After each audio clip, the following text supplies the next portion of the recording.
Alright, so what we're doing today is I have found a really old guide for Borderlands 2. It's one of BradyGame's strategy guides. Apparently they used to be fairly popular from what I can tell.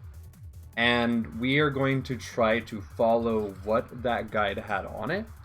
This is a guide from like 2012, 2013, and it was back before they had DLC, back when level cap was 50, and all they had was like the first 4 characters. No Krieg, no Gage yet.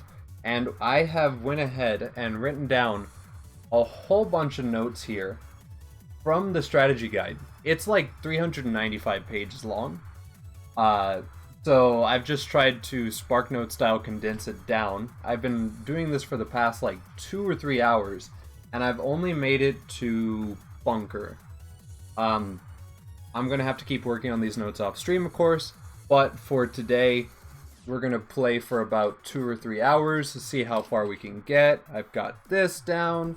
I've got some notes about our build that we're gonna be doing, because we did select a build because they have them on there. It's gonna be something, you know. Alright.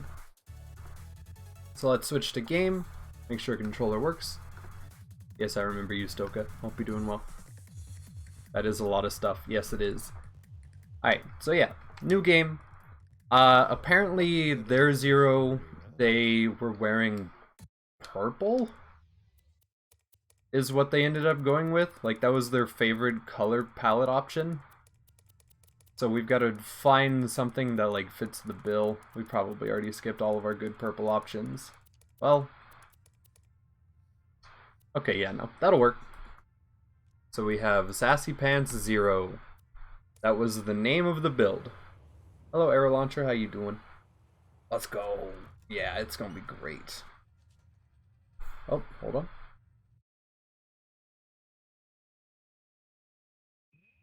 Alright, there we go. Let's go. Somebody remembering me. Oh, goodness. So yeah, right off from the start here, we are already going to be looking at the notes that I've made. So, a couple basic things. During combat, we are supposed to strafe left and right to avoid thrown projectiles. Makes sense. We are supposed to find as much cover as we can. Since we are playing Zero, apparently Zero's melee ability reaches wider, and it swings slightly faster than everyone else's. You should always throw grenades when available. You should always element match when available. You should melee to try to cancel reloads on TDORs, or reload with any other action whenever you are reload canceling with any other weapon. Also, we're doing side quests for XP, so no farming anything. Since we're playing Zero, we're always going to use Deception when it's available. We're going to melee, because this is a melee build. We're probably going to end up using pistols, snipers, rocket launchers, and shotguns, and start encounters from far away, and then get as close as we can whenever we start to get them really weak. And for the first area here, it recommends, instead of following Claptrap, having a look around and trying to find any and all resources you can use. Now, I do have these DLC items here, so we'll go ahead and get rid of these. You know, you wouldn't have them. This is 2013 Zero. This is the classic old Zero. So yeah, we're looking for piles here first. That's a lot of good advice. I mean, some of it is, but it's just a lot of stuff, man. There's so much to keep track of. For the beginning here, they want you to look around. I don't think that's really necessary. You really don't need to.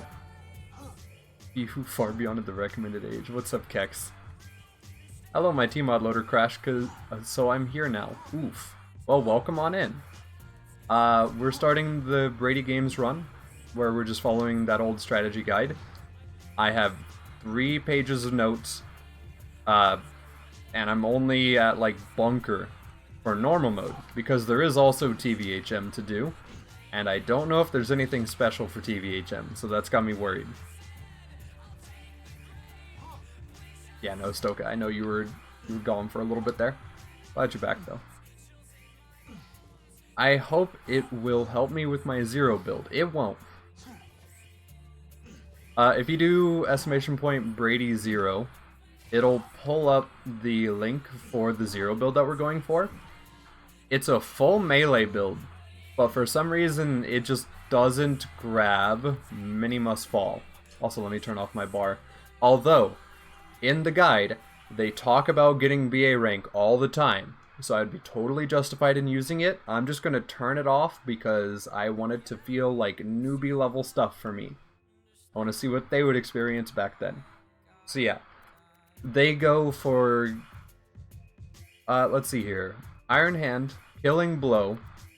They skip Grim and Follow Through because they're melee build and they don't want Follow Through for some reason. They have Execute, Backstab, Resurgence, and Like the Wind. And then in this tree they have Counter-Strike, Ambush, Unforeseen, Deathmark, and Rising Shot. Now, we're only going to level 50. We're only completing TVHM base game because that's all there would have been. But I'm a little bit terrified of it still. Turn BA rank on after beating normal mode? I don't need it. It's fine. Alright, inside of Claptrap's place, they highly recommend looking for any lootables that you can find, any ammunition that might help you along your way. So we have to stop and look around. They also take note of all of the vault symbols like that. I'm not going to get them all, of course. They also make good mention of grabbing the money here, checking this room for anything. Like, they tell you to look for everything here. Like, it's life and death, or life or death for them. Now, normally I would use bugs and stuff like that. I would like go to DLCs to get XP. But we're gonna try to avoid any and all bugs, anything like that. Zooming in to use Deception to get it to throw faster, gonna avoid. Not gonna do it. We're gonna just throw it the good old-fashioned way, the really slow way instead. I'm still gonna skip the occasional dialogue though, just because this is going to take quite a while. They want us to do a bunch of side questing. In Southern Shelf, they want us to do like 2 or 3 of the quests just to get like some snipers and stuff. So there's quite a bit we need to do on this character already. Alright, once again, loot everything. Make sure we get all the nice stuff. No DLC. Nope. This is from base game launch. Also, apparently Melee 0 swings slightly faster and slightly lighter than everyone else's. Which I don't know if that's a thing. I feel like it's not. There's just no way. Yeah, no, they have to be pulling my leg about that one. There's just no way it is. Alright, so once again, we're looting everything. You gotta check all of it. Every rock, every boulder, every chest, anything, cardboard boxes, doesn't matter. If it's lootable, we loot it. This is very important. It's a looter-shooter game. You gotta do it. The melee fact feels like it could be correct, but it isn't. I don't think it is. I really don't think it is. Alright. So hold on, is there anything about this first encounter here? Let's see. So we break rocks, loot Claptrap's place thoroughly. Nope, okay, cool. We're just pushing till Knuckle Dragger. That's when their first recommendations on combat begin. So until then, we can pretty much just play the game normally. They tell you that the Mongoloids here break through the ice for you to, like, progress.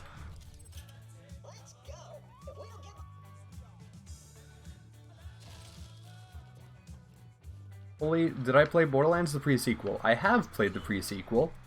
I just don't normally play it. It doesn't really scratch the same itch for me, you know? Like, it just feels different, in a way. Alright. They never mentioned jumping down early to get any extra XP here, so we're not gonna do that. We're just gonna wait. Melee attacks are the same because Axton's axe does the same damage as Salvador's fist. Well, yeah, All of the melees deal the same base damage, but what they're trying to say is the detection range for Zero's melee is wider. So you can hit enemies easier on Zero, not necessarily that it'll do more damage. Now, on top of that, they also say that he melees slightly faster than everyone else. Which, I mean, that could possibly be true, I don't know. I just doubt it is. Okay. Let's loot everything.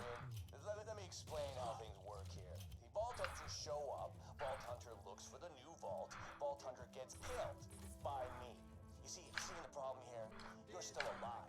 So if you could just do me a favor and off yourself, that'd be great. Thanks. Okay. Our encounter with Knuckle Dragger. Let's pull out the notes here. So, at the start of the fight, we're supposed to strafe left and right while shooting at him. Whenever he gets to half health, we need to attack the Bullymong brats that throw things before we fight the Monglets. And then after that, it recommends backtracking into this cargo crate and hiding in here and peppering him for the rest of his health bar. Yeah, I guess we'll do that. Seems good. Makes sense. Alright. So it recommends just strafing sideways.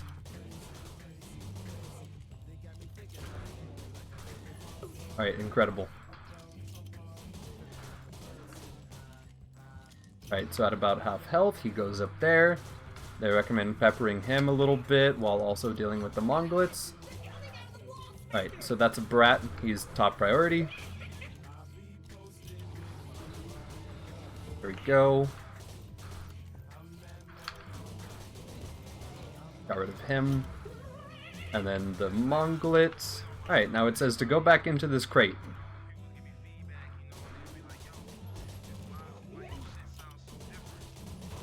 This feels so dumb. This feels so... Yeah, and then it says that he'll try to bait you out sometimes by jumping around on the crate. That's how they described it anyway. If you feel confident, always push out and attack him, of course. They also mentioned that. And we get our first decent weapon here, a revolver. Now it does mention that he can drop a legendary, it never says what. And it never recommends farming for it, so we're just gonna keep going here.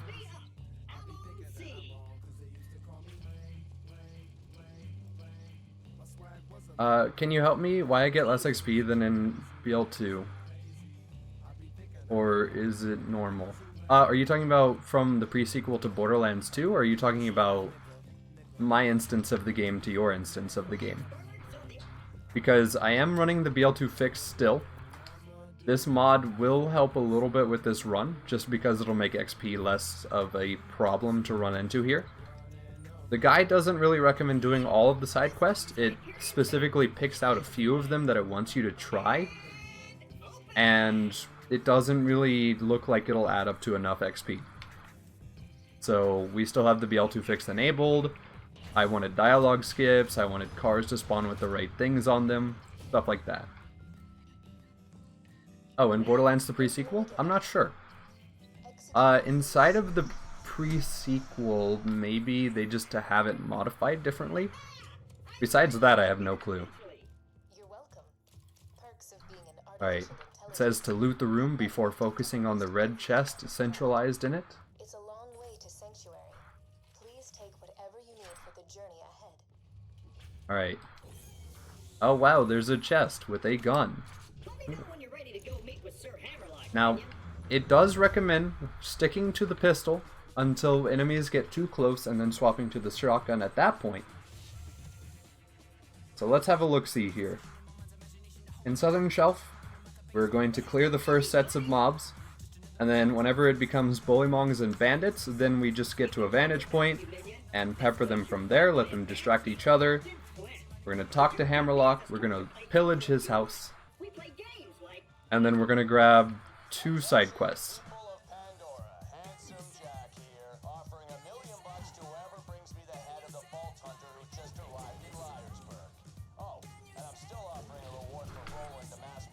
Alright.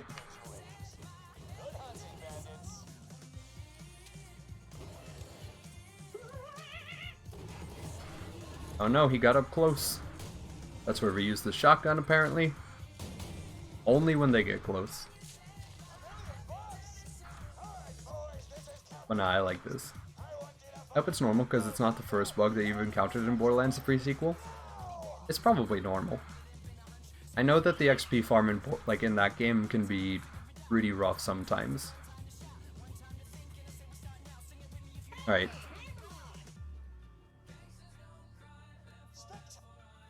We wait here for the gate to open because we're civilized and we're new. We don't know anything about how video games function.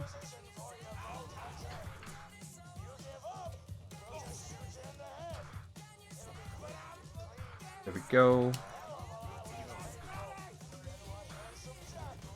They do recommend swapping weapons or canceling the animation somehow at the end of a reload to reload faster. So you can do that. That is allowed.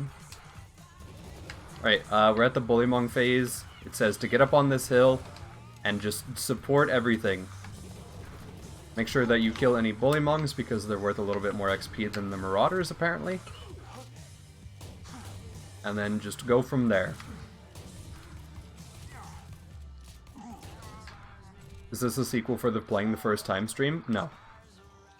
This is just me following a good old-fashioned guide and trying to pretend that I don't know what's happening, even though I 100% know what's happening. It's also just a way to look at, like, how has playing this game developed after all these years? Because a lot of this stuff people would ignore nowadays and just would rather do something else, you know? Like waiting for Claptrap here instead of like save quitting. It never mentioned save quitting to skip dialogue or anything like that. You know, just like a lot of things. Farming enemies for XP instead of doing side quests for XP. Yada yada. Like it recommends getting to level 5 off of side quest and then pushing over there.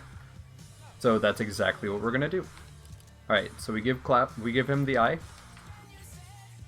And now we are recommended to loot his house. Just have a look around to see what's what. Take stuff.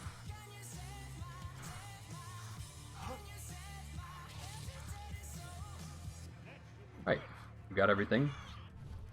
Check out this weapon vendor over here. That revolver's kind of nice. I think we'll use it. Get rid of that. This is going to be a long character. Well, it's only till tvhm. On the bright side. Okay. Now we just follow Hammerlock all the way over here. Oh yeah, we're only going to level 50. You don't want to farm XP in Borderlands, the pre-sequel? That's fair. I don't like the game enough to really want to do that either anymore. Now this game, at least it's fast in this game. But I think in the pre-sequel, it's still like, you farm the Darksiders, and that's like your go-to. Okay. So they recommend getting this quest, because it unlocks another quest to get you a sniper rifle early on in the game. As you know, we don't have any DLC content, so we need to get a sniper somehow.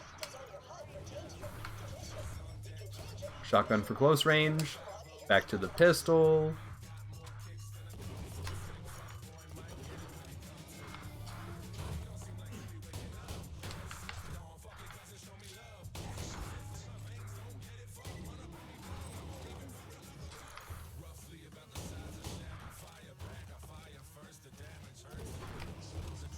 Not too bad.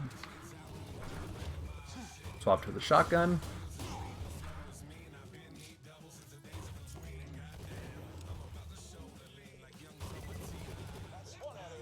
But you still have to get to level 50. I mean, I do. But it's not like it's going to be a hard thing to do. Oh hey, they're lootables. Let's get those. This is really important. We have to loot everything.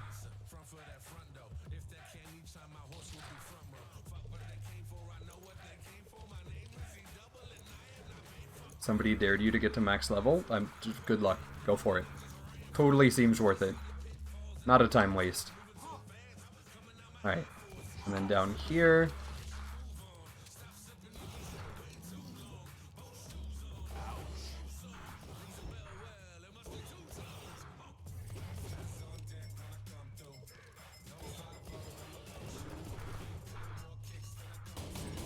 Switch to our close range shotgun. There we go. This seems like a really tedious run. It kind of is. But it's fine. Like, here's a weird thing. In the guide, it says to loot these, you have to melee them. Not that you can shoot them or, like, press a button. It says you have to shoot them. Or you have to melee them. It's really cursed. But honestly, like, I'm here for it. It's okay. It might take a bit longer than I'd like, though. How you doing, Coxie? Alright, so we turn in this quest. And now, we have access to Bad Hair Day. That's the one it wants. It doesn't say to do shielded favors. We ignore that. Maybe we keep this assault rifle for right now, for research purposes. Because, you know, we're playing the game for the first time. Maybe I want to use it. You don't know. Might as well work on your journey mode base while watching. Ooh, that sounds nice, dude. Oh wait, hold on. I need to check something really quick. Does it want us to get the quest for Handsome Jack's audio logs?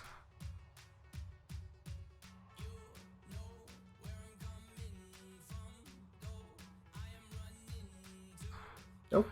Looks like we're pretty much good. We just do this quest. Maybe do another side quest if we're not level 5 yet.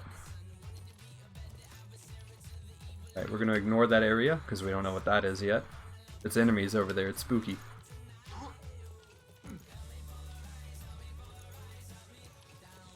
Also, you're grinding expert stuff. You've gotten a horseshoe balloon and wings. Pre-brain. Ooh, that's actually pretty nice. Yeah, I don't normally try to, like, over-prep whenever I play Terraria.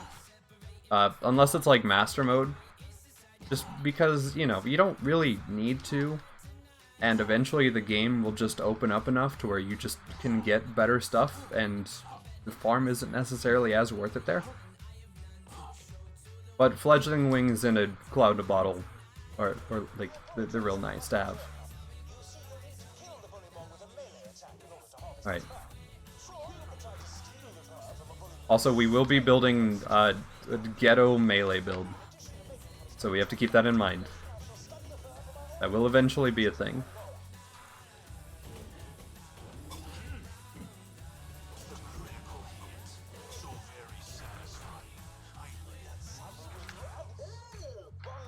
Alright, here we go. Wilhelm for easy legendaries, and Nisha for the dare. Oh, wait, what?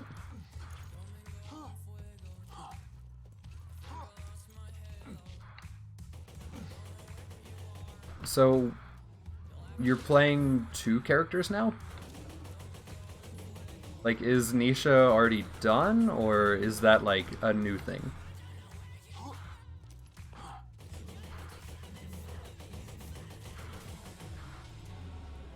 Alright, level 4. We just need to level up one more time, and then it expects us to be able to fight Captain Flint.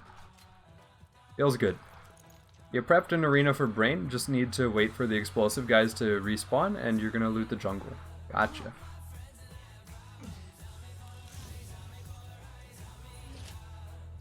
Alright.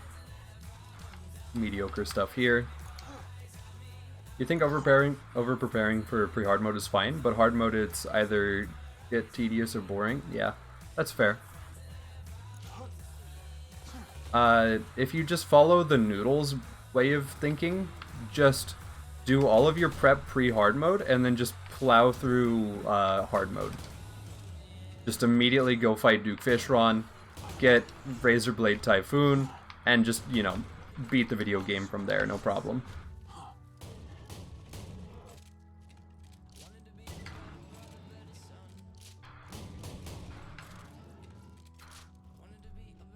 Alright, let's see. So we got a nice Torg grip on that. That's actually, like, not bad damage for right now. EMP is also pretty tempting, not gonna lie. Well, we'll hold on to both of these and just see which one we really like to mess with. In one of the pictures in the book, one of them had an anarchist at one point, and it looked pretty nice. But I don't think we're gonna get the same luck that they had, probably. There was a picture where they had a flacker inside of Southern Shelf. So, who knows about that? Could be a little bit weird there. Okay, so we'll turn in this quest, and then if we're not level 5, we need to pick another side quest to do, and I think Shielded Favors should cover it. And then from there, it's just straight towards Captain Flint.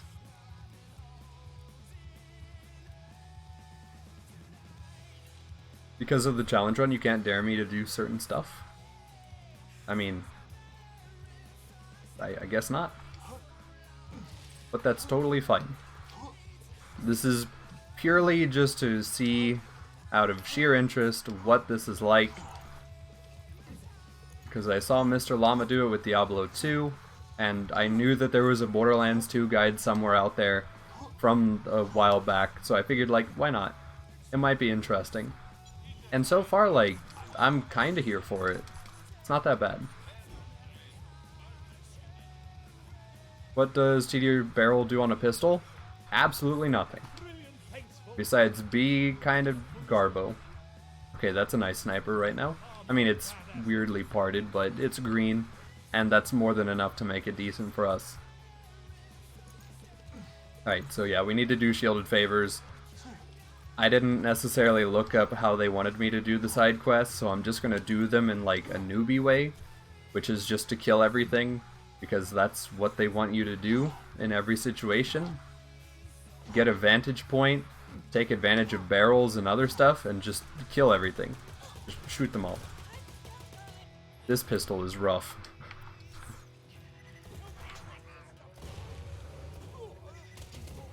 We take advantage of all the barrels.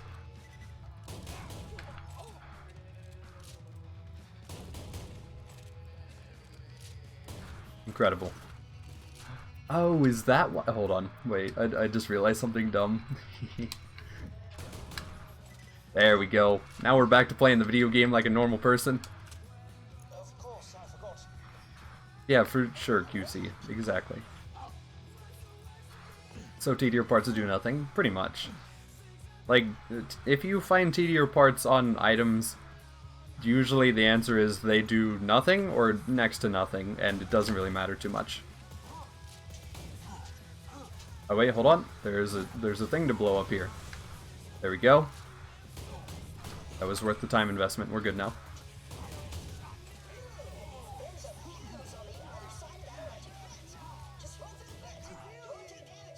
Alright, let ourselves get down here, take advantage of the barrel.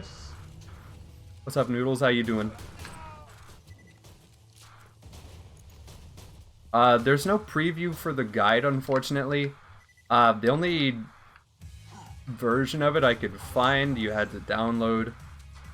It was kind of awful, but you know, it's whatever I could find. On the bright side, at least our build is like an easy thing to look at. It's just a YouTube link, or not a YouTube link, one of those BL2 skill guide links. But yeah, so far not too bad. I mean, we're just playing Borderlands 2, but like slower than I normally would.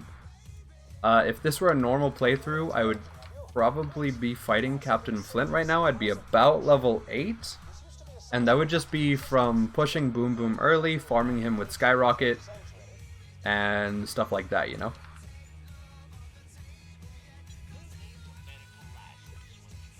Is the line of numbers for the link just the skills? Yes. Yes, it is. And I can very slightly tell what the build looks like based on those numbers now, and it's kind of nice. Because you can kind of just like, okay, well, it's left, middle, and right tree in order. So if you see a bunch of zeros, you can assume, okay, there's nothing in left tree. And then if there's some towards the middle, you can assume that's middle tree, and then the end is right tree. What is this build? It's a melee build. It's an interesting melee build, is what it is. It's very cool, I guess. It's something like that.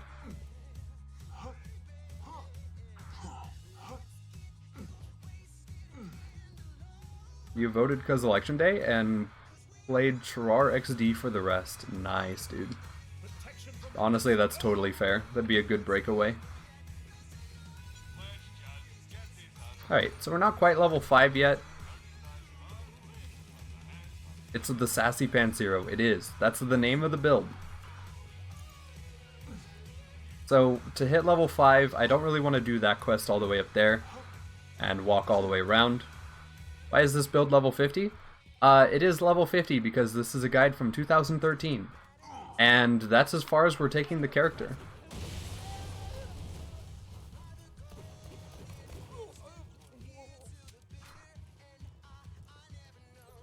Oh wait, hold on. It's really important that we match our elements. They really wanted you to make sure you matched your elements every single opportunity you had, regardless of how underpowered the gun is. Legitimately, at one point in the guide, whenever it talks about using corrosive guns against robots, it says, regardless of how bad it is. It's terrible. So, yes, we're using fire when applicable, we're using corrosive when applicable, we're using shock when applicable, we're slagging if we get slag. It is, it's necessary to your enjoyment of the video game. If the guide said so, exactly.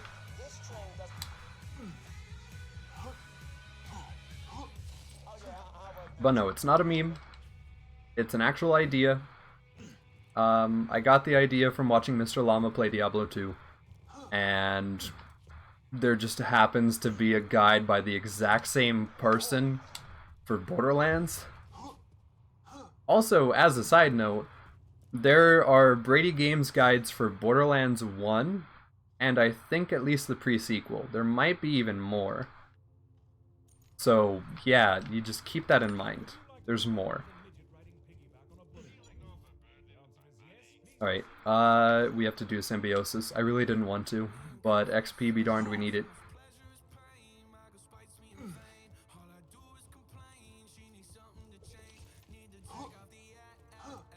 But no.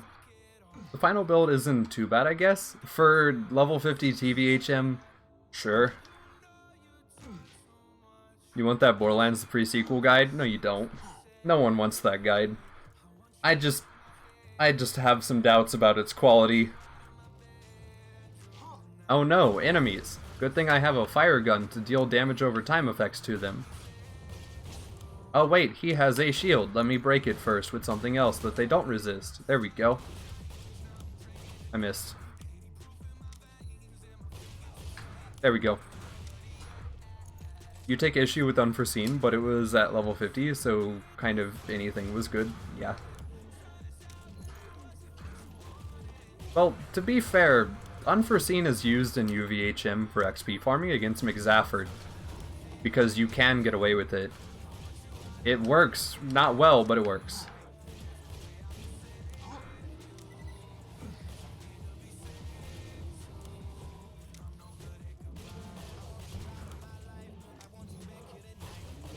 This fire is so slow.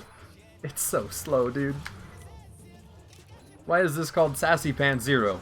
Because that's the name they gave it in the guide. I can pull up the guide right now if you're interested. That was the name of the build. We had options like Slag Turret Axton. God, what were the other? Hold on. Well, they're in the Discord. It's terrible. They're all in the Discord though. It was like Slag Turret Axton, something Angel, Killer Angel Maya, something like that, and then Meat Shield Salvador, and then we had SassyPants 0, because of course it's called that instead of like a name like the rest of them have.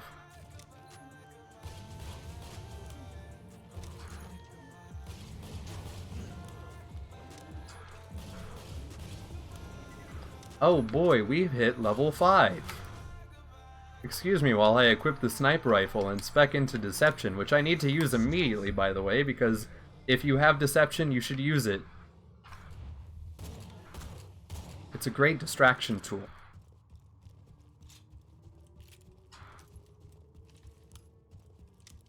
Honestly, you're a fan of the guide telling people to use the right element no matter what? Builds up a good habit? I guess it does. But at the same time, it says regardless of quality of gun, use matching element. Which I'm not as much of a fan of, you know?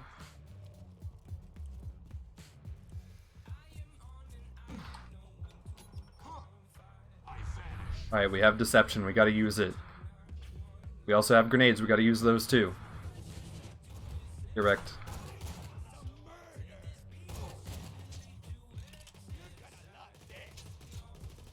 Well, using Deception in the middle of a fight is totally fine. Because, like, if you're playing Melee Zero, or if you're just a Gun Zero and you don't want to die, it's just there. You need to do it, probably. It'd be a good idea.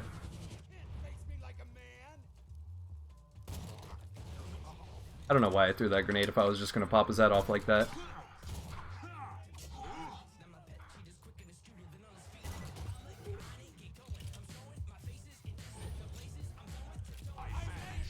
Aha, you can use your Deception to distract targets, and then do that.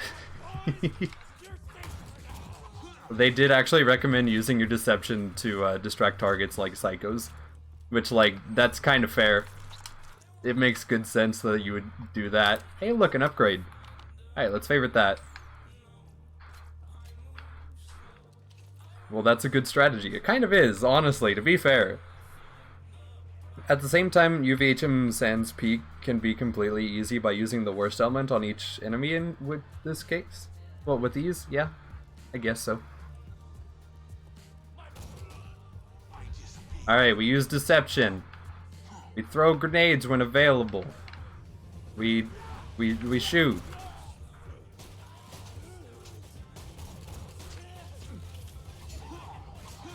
We match element. We got him. We hide behind cover to get our shield back. Ow. We use Deception again. We sneaky boy. Oh no, he has a shield. Panic.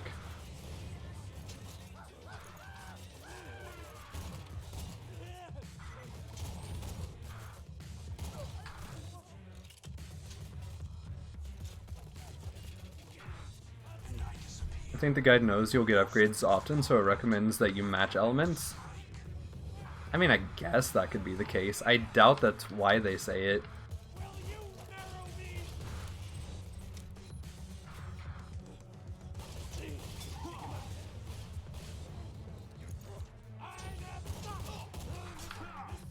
How did I kill? Alright, no, I'll take it. I don't know how I killed him, but I'll take that. Sure, why not?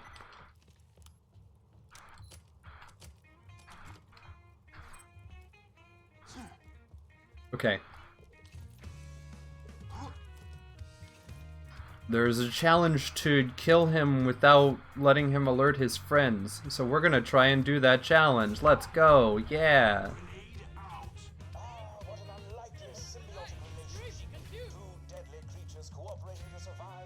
I don't know how to block doorways. Oh man. If only I could have stopped him. But I'm new to the video game. And stupid.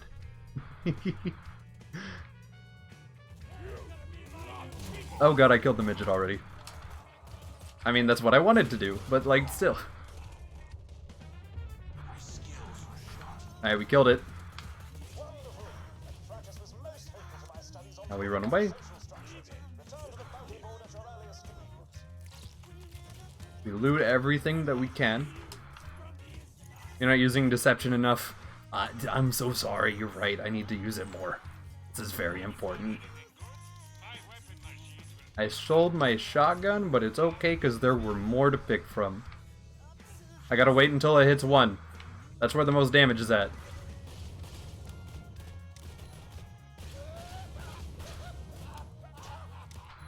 Strafe left and right. Strafe left and right. Alright, to be fair, this is... that's a thing you can actually kind of do. Take cover, use what the game provides. Fun reading materials. To be fair, using your deception as often as possible is a great habit to have when you've eventually spec into unforeseen. That's true. That's a good point. Alright, where's our first skill point gonna go? Killing blow? Yeah, killing blow. We'll go down right tree first.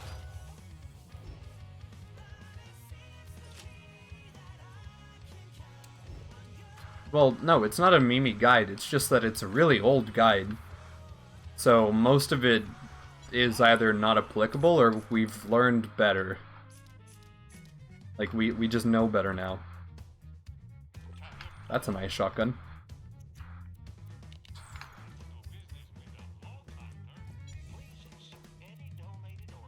Right, let's see.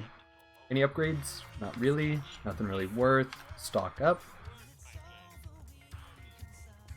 You don't know how, but after your second TVHM on 0, you figured out that you can throw grenades while in Deception? Yes, you can.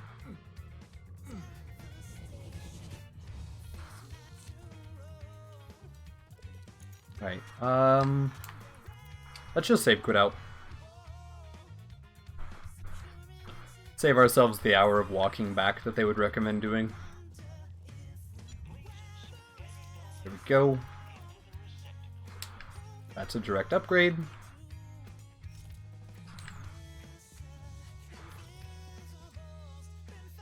But yeah, I think the only main gripe I have with it is just the fact that, like, you just could save a lot of time. But I guess we didn't know back then that you could just save a lot of time. And also, to be fair, this guide isn't meant to, like, make people speedrunners. It's meant to let you explore the game and enjoy the game and do that instead. Which is definitely not what I normally do, to be fair. Normally I just rush the main story, grind XP, and then just get to DigiPeak. Yeah, this is more for a casual gamer who just wants to fully experience the game. True. 100%. Just lets newbies actually explore, get a feel for everything, do the stuff and the things. Yeah.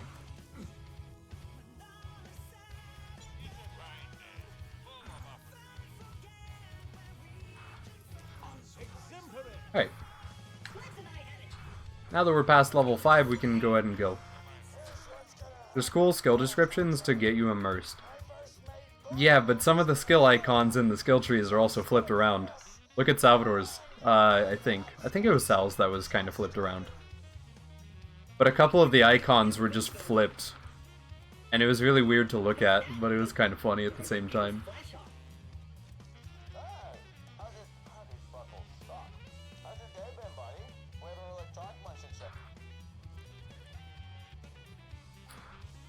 Alright. Claptrap will lead you towards this. Wow, so cool. And then from here, it recommends getting the explosive barrels first. So this one. Because that draws more people out, I guess, somehow.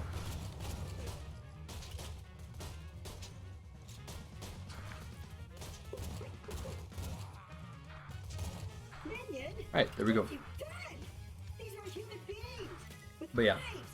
As a Resident Zero gamer now, I am supposed to start fights from very far away with Deception, and then eventually close the gap and go in for more close melee kills and stuff like that. Let's see, what do we need to do for this next area? Not a whole lot. Just kill mobs, do things. I haven't really checked the notes in a little bit there. Had to make sure I was still on track.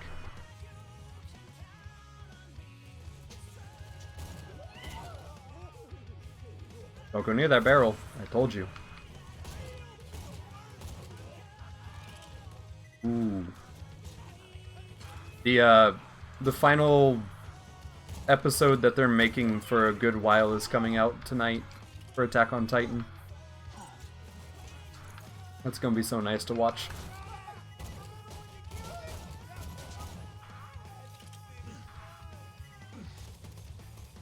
Alright, so after we clear these, it recommends looting for a little bit. Make sure you get as many collectibles as you can. Cash and ammo to restock with. You killed Brain? Nice.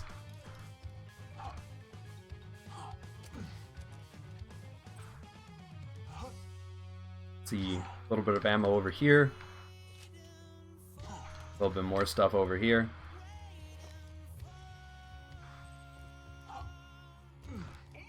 Alright. In the guide, it warns you there's going to be 2 suicide psychos. It recommends throwing a grenade right as that starts to drop. Just to counter them and make them drop their own grenades. Which, like, that kind of worked, but it got one of them stuck.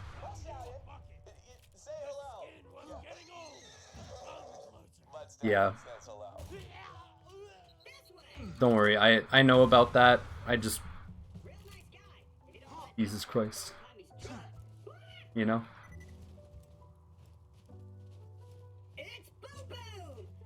Alright. So, to keep it fair, we're gonna wait for them to get into position. Hold on.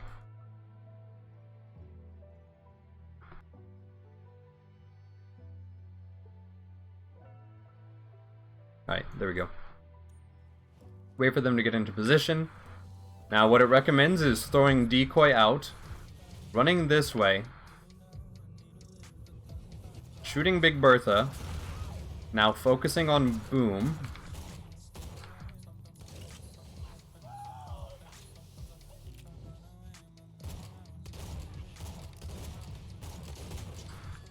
Alright, it spawns Psychos, and now you can focus on the other Boom, and have second winds available if you need them.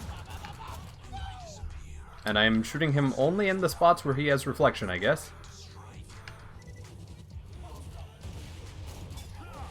Please just die. I'm getting the shotgun. This man deserves the shotgun.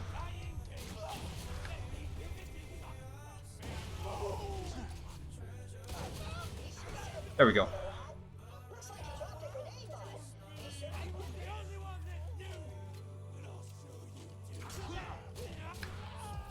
Alright, cool. There we go. Let's see, switch back to our sniper. First grenade mod. See if there's anything a little bit better. That one's a little bit better. Alright, cool. We got our first grenade. It's nothing special yet, but we'll eventually get something. We don't have the skyrocket, but we don't need it to farm anything, so that's okay. Just stick with a good old plain grenade.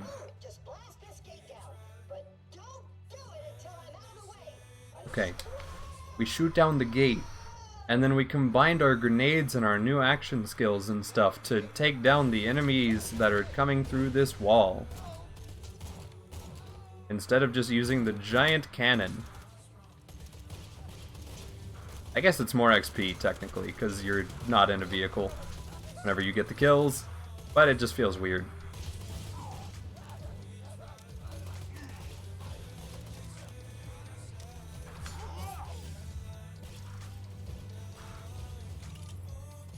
They have a great section on the enemy AI behavior, do they?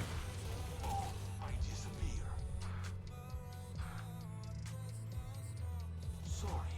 Did that hurt? That sorry was sarcasm. I'll have to go look for it.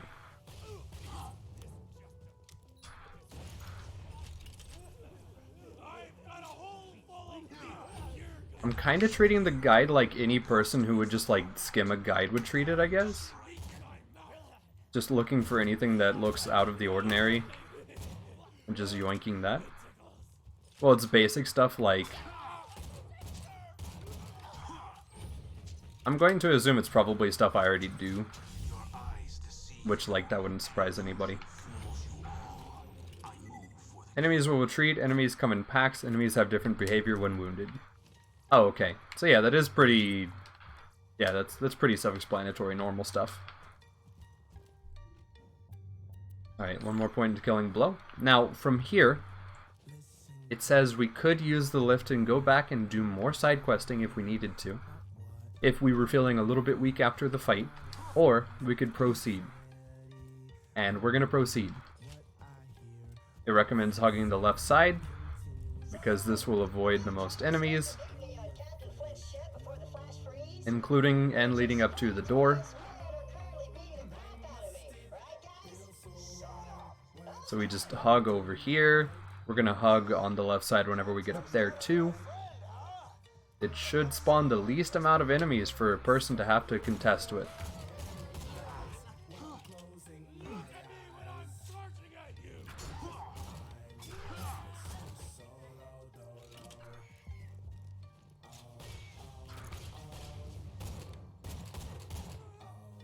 Alright, hug the left.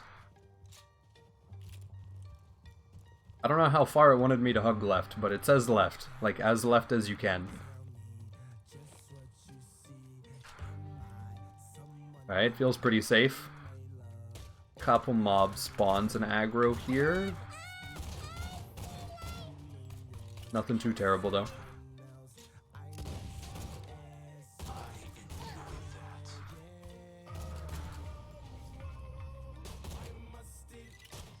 A young kid would find this stuff all amazing, honestly.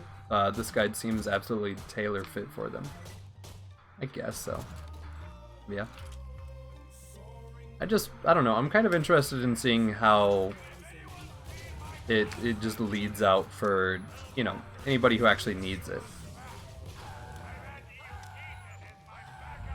I better use deception and a grenade. Rest in peace. It reads almost like a fictional story. I mean, it does try to tell you exactly what to expect from every encounter, including, like, what individual mobs to expect in waves. Alright. We hold left.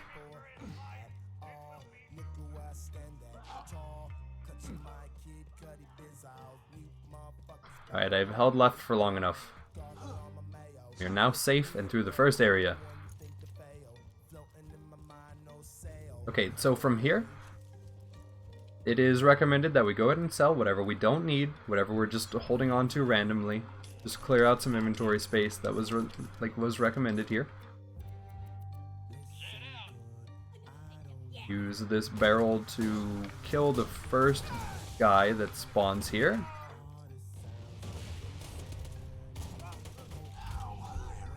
And then push from there.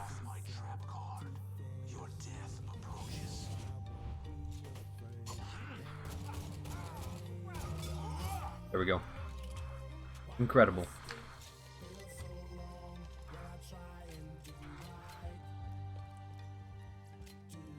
Right, go ahead and sell some stuff. Maxed out on health. That crowdsourcing would be so good if I could actually use it for the Flint fight. But they recommend you chip at him as 0. Basically saying to use your deception.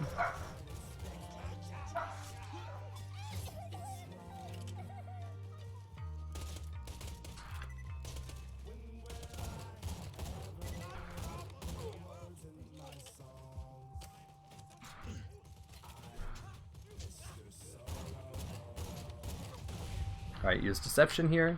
Get a better vantage point.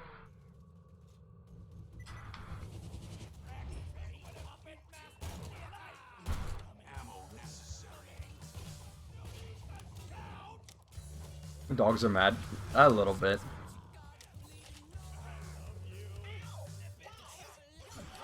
Although, I don't think it's... Calling them mad is weird. They're just not trained, like, at all. That's different, you know?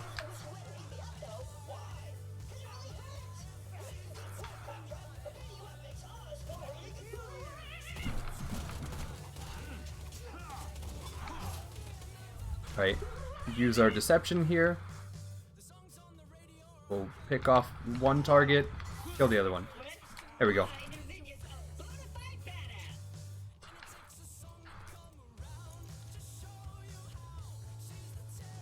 Not too bad. Alright. Yeah, for a lot of these areas, after like reading through, most of it's just obvious, like clear them out, use the barrels that are nearby, normal stuff like that. Sometimes they recommend like getting a vantage point here and there, but for the most part it's mainly just, you know, just play the video game, shoot the things, do the stuff. They know the game isn't too terribly hard.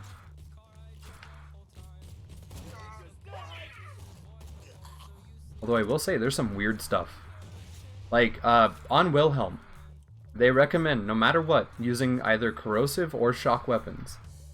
Never anything else. They want you to permanently have damage over time on Wilhelm, just to make sure that the surveyors don't ever get his shield up properly. Even while reloading, so that you'll have a damage over time effect on him. You're excited, yeah.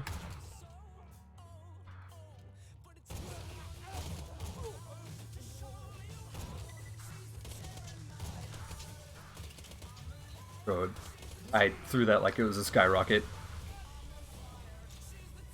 Oh, Jack signs tomorrow. Nice. Okay.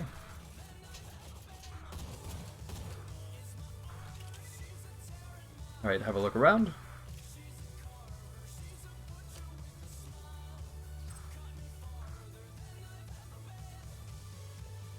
You're struggling with your phone's autocorrect. It happens to the best of us, man. Autocorrect is just... I mean, usually it's helpful. Sometimes it just tries to turn words into other words that you never really wanted.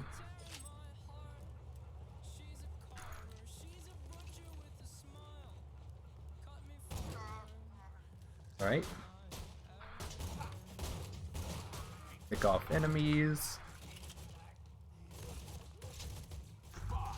Use deception to get some safety. Use barrel.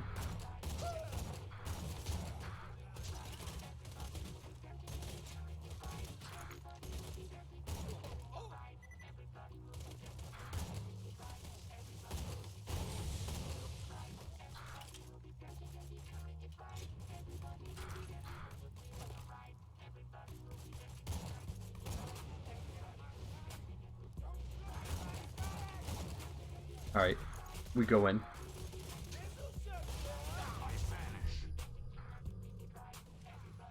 Let's see, we're gonna pick you.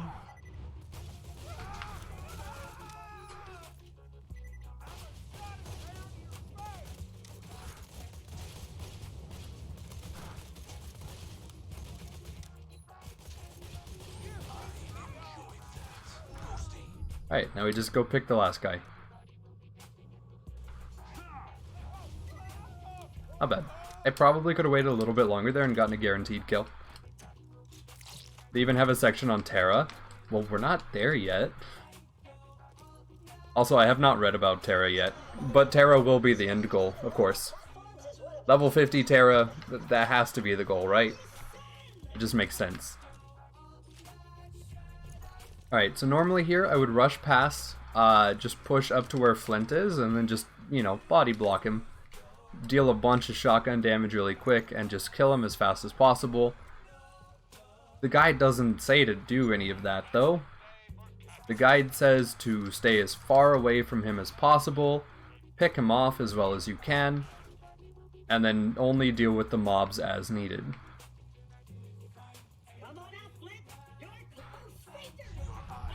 Alright, so we go invis.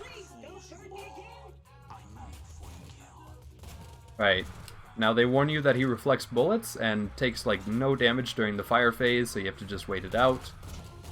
Deal with his mobs, stay away from him, stuff like that.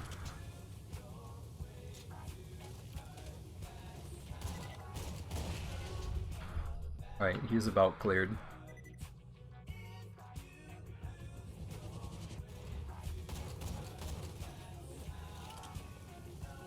Every time you hear Blood Moon, you immediately think of Magic the Gathering.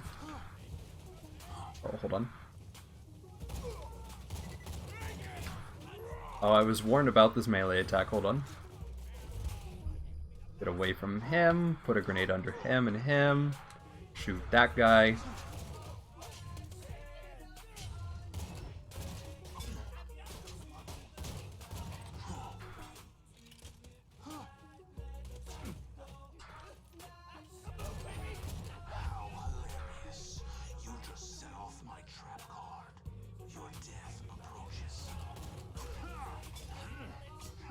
Oh, I'm kind of surprised that Marauder didn't die to that grenade.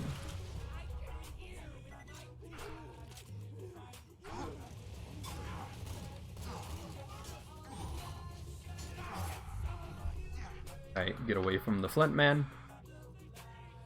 He's too spicy.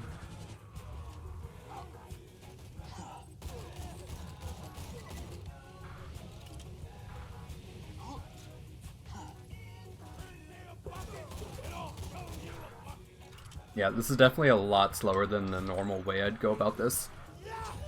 Here, let's do Deception there. There. When in doubt, shotgun. Okay. I should be using fire on Flint? Well, no, they warned me about that. There's a little thing that says what they're resistant to, and fire is one of them. So I knew better than that. I don't know better than to not use this gun, though. Because this gun is in a couple of the pictures as if it's a normal gun to use. So I'm gonna use it for a little bit, and then get frustrated, and then put it down. It's gonna be great. It's totally gonna go well. I'm not gonna get tilted at it at all. It's totally fine.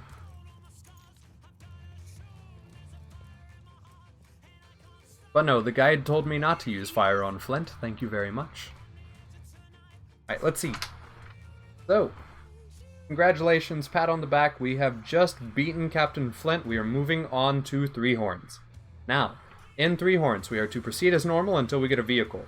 After we get the vehicle, we're going to exit up through that cave system and head left. Why are we heading left? Because we want to fight the little bandit camp that's next to that anchor. They have good loot. It's a challenge, but it's loot, is what they said, if you are willing to go for it. Then from there, we will go ahead and head back towards the door, and we will commence with more normalcy from there. Journey mode building is kind of relaxing. It really is, dude. It really genuinely is. Just turn off mob spawns. You know, just set it to permanent daytime. Just do your thing. Unlimited resources, no worrying about like going and getting more. It's nice. Alright, we're matching element, boys. No matter what. If you had one major complaint about Terraria, it would be journey mode. Why is that? I feel like journey mode's a pretty good way of going about it, right? Somehow it feels lacking. I mean, it's everything it describes itself as. You just, it lets you journey. It's not like it's not a challenge, it's just a journey.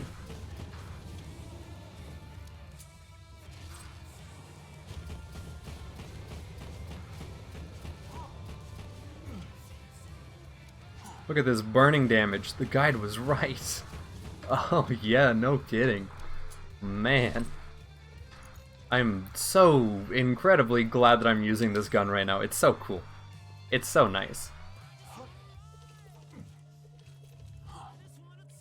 Alright, do that. Go over here. Get rid of these real quick. I mean, Flint's tinderbox is nice. So is any other gun. You know? No offense, but like any other gun too is better in my eyes. Alright, let's get that grenade. It's a better grenade after all. You guess you wanted something like Minecraft's creative mode? Although maybe journey mode is conceptually different. I think the idea of journey mode is not that it's necessarily a strict creative mode. It's like it's a journey. They still want you to explore the game as a normal person would and progress as a normal person would. But it's not gonna be like a task if you don't want it to be a task, you know?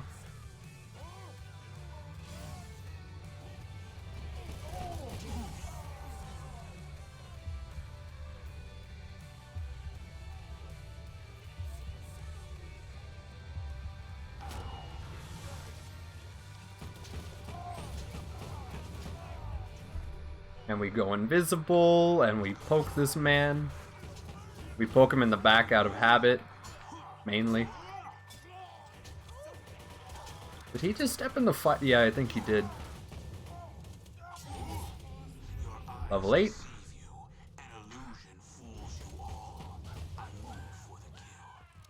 Alright. Just attach the adapter onto the catch a ride, and I'll get you a free car. So now it wants us to go ahead and have a look around. I'm not going to use that. I'm okay. I'd rather have a Jacobs than a doll. Is stream audio lagging a little bit? Is it? It might be.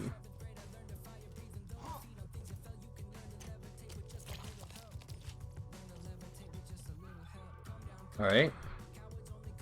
No clue what these are yet, but I'll hold on to it.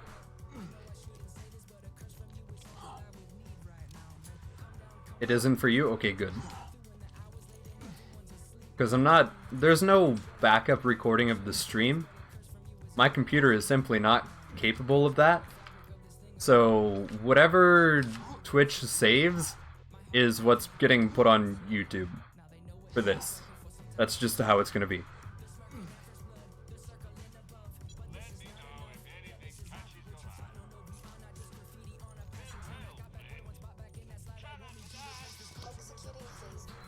Right. You use Tinderbox on your gauge until you abandon the character, as all normal game players do. Just play gauge until level like 53, and then realize, oh, this is just how the character is, and then you just kind of stop playing. That's totally fair if you do that. But yeah, no, it's journey mode is definitely just more of a explore, go on a journey, not a creative, I don't think. It recommends trying out the new vehicles, trying out the new boost mechanic and drift mechanic, while like driving through here and exploring. What is that? Is that a good sniper? It's a... yeah, no, I'm good. I almost forgot to mention dignity.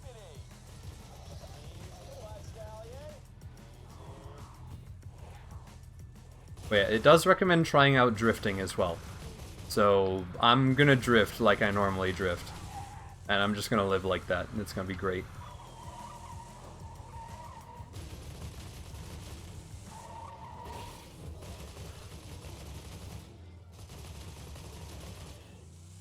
Right, cool.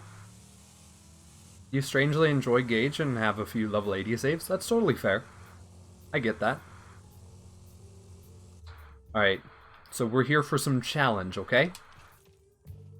The reason we're here is because we specifically were told there were BA enemies here to test our metal against. So we gotta do it.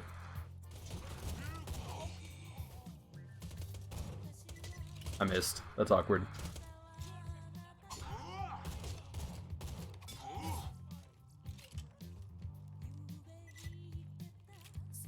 Whoa, you're a natural god drifter. Almost as good as Noodles was back when he was on top of the muck leaderboards.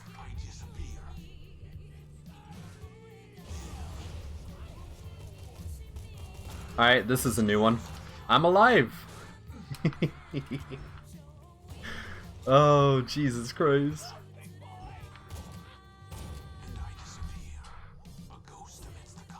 I am the sneaky character, you fool.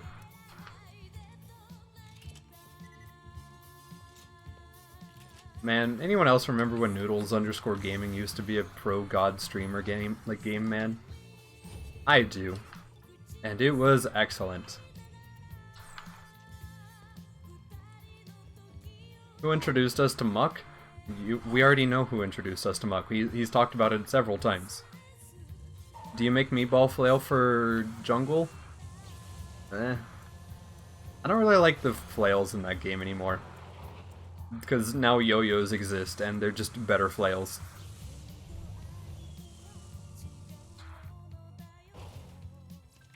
Alright. So we go here, we look for anything interesting. That's a fire sniper rifle? Oh man. Get in here. I have no reason to believe that I shouldn't use this yet. Okay.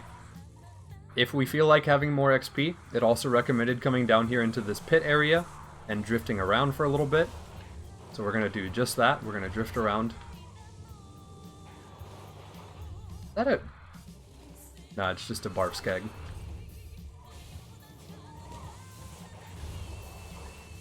Alright, feels good. I feel like I'm really learning about the video game by drifting around down here.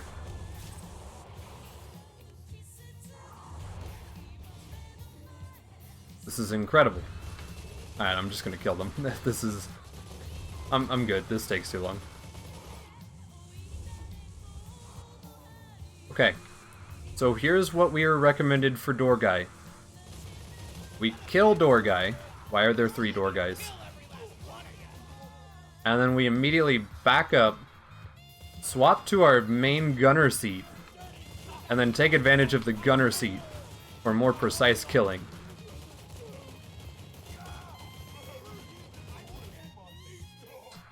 I mean, it worked. I don't like that it worked, but it worked. I'll take it. I totally expected the car to blow up there, but that's, yeah. We did the thing. Oh wow, the strats. Dude, I know, right?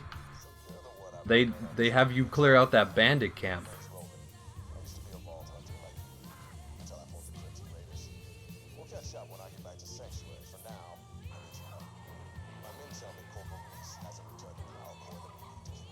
Right. Go ahead and use our newfound vehicle to bully the Mongs a little bit.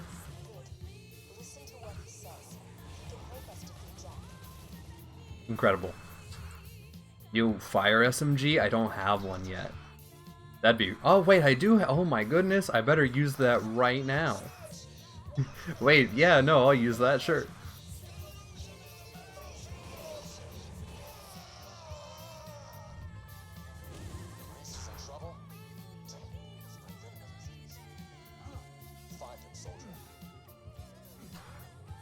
Wow, the strats, dude, isn't it crazy?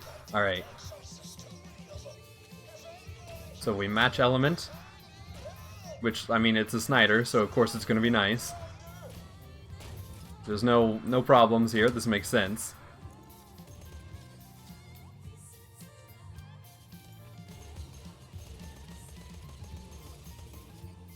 Alright, cool, here we go.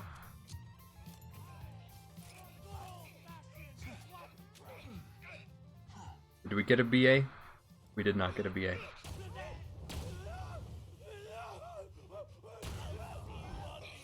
Alright, hello Reese. I was recommended to shoot at birds now. You keep talking.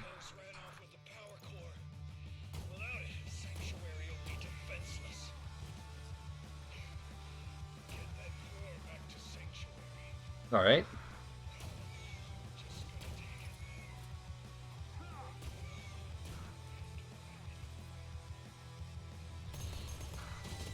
Right, cool. There we go. So it told us to do that, and then we can just head on over here. You think you might be going sick? You drank some past the expiration... You drank 7-day-old milk. Oof. Dang. Alright. So here is... We have 2 options. Either option 1, we go sneak around the right side of camp. Or, option 2, we can lure him out by attacking his friends. Because it says we want a psycho to leave the camp and chase us out.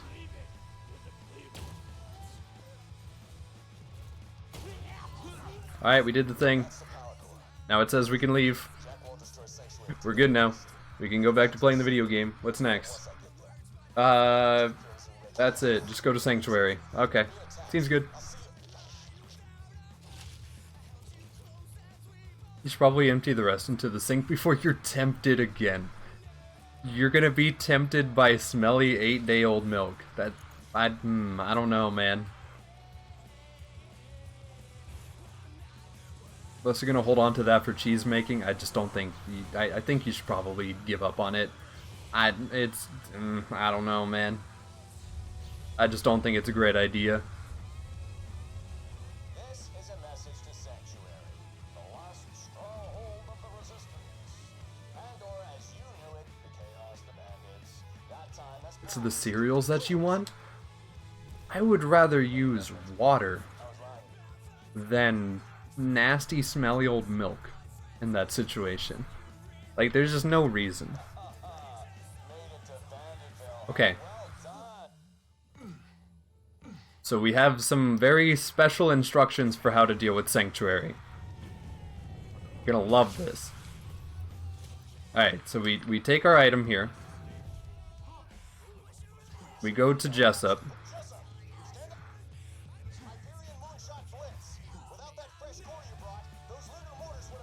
And then let me make sure I have this correct.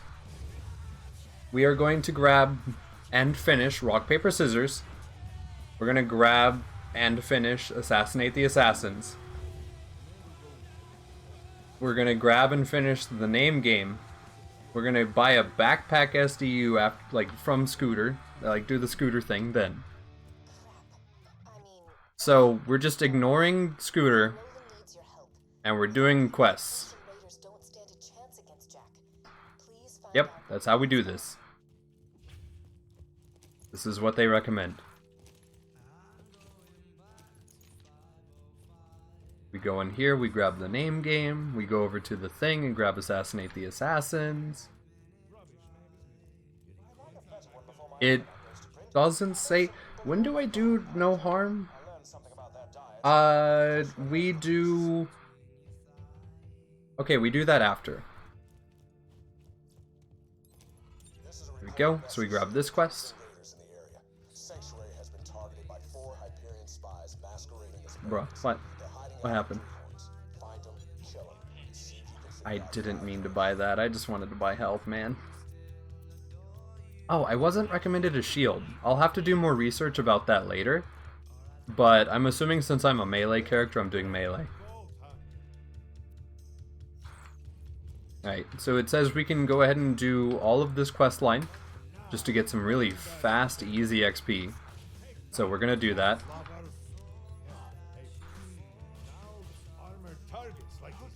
Please.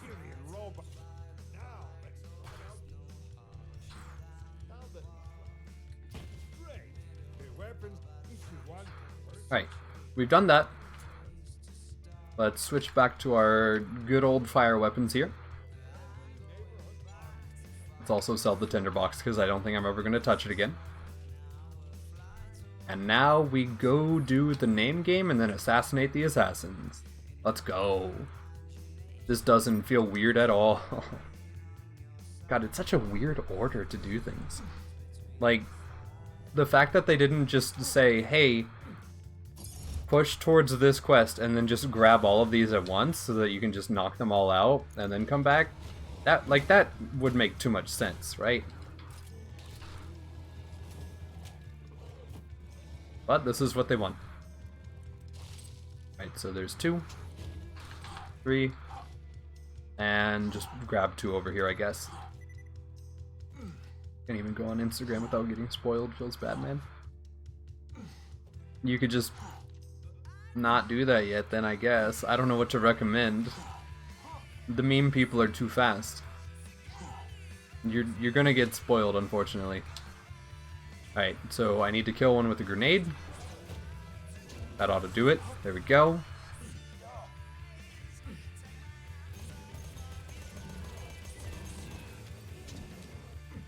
Oh, we got a thrower.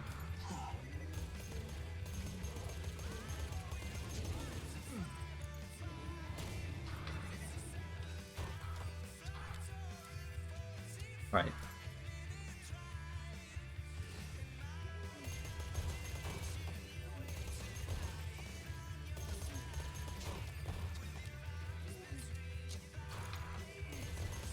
There we go. Alright, now we kill. You'll just go read, okay. Feels bad, man.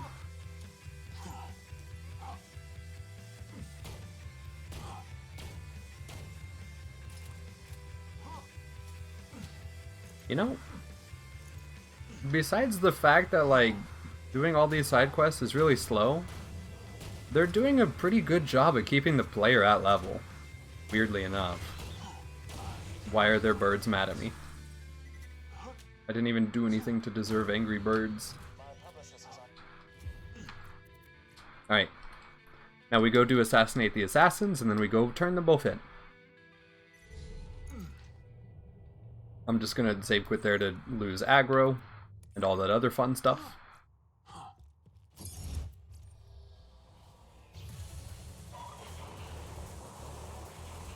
It does mention doing all of the side objectives here, potentially as like an option. I'm not going to though. Also, we will be getting the fast travel in Three Horns Valley, but we're gonna wait until after we kill, after we get Lilith, right? Yeah, we wait until after we get Lilith. Weird. Okay, sure.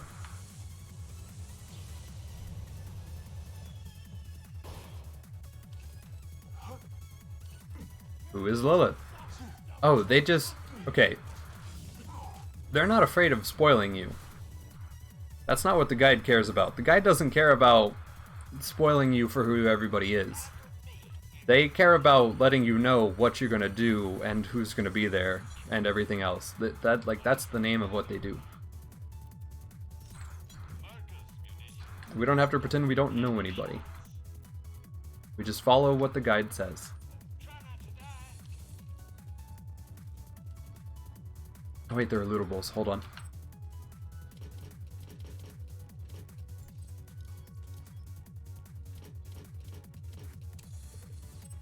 Okay, didn't really want that necessarily.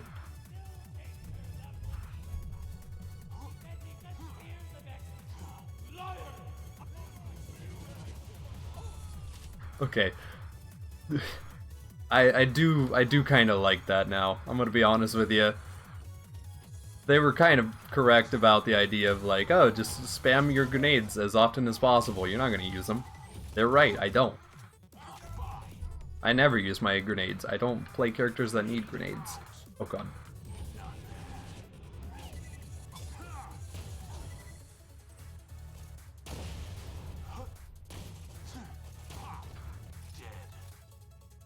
Alright, we got another point.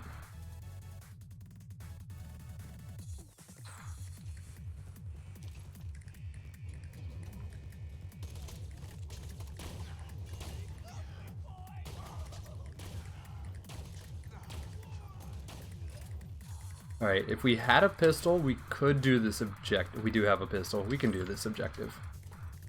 Why not?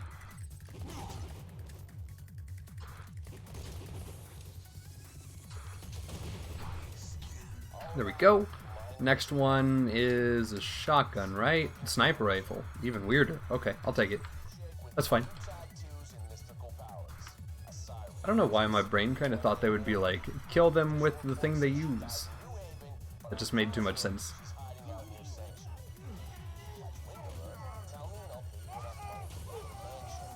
Alright, cool.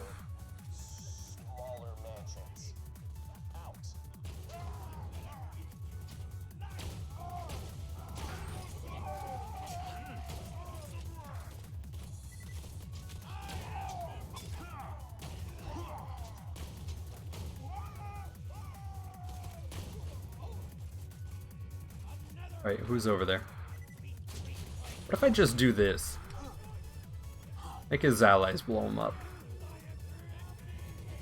Make him get stuck in the void.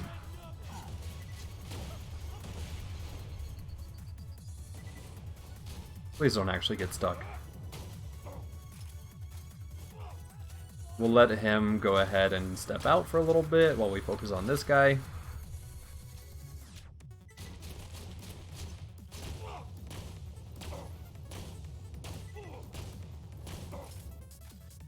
Just hope the fire, yeah, doesn't kill him. There we go. Got the sniper rifle kill. Is the next one melee? Okay, melee. Not bad.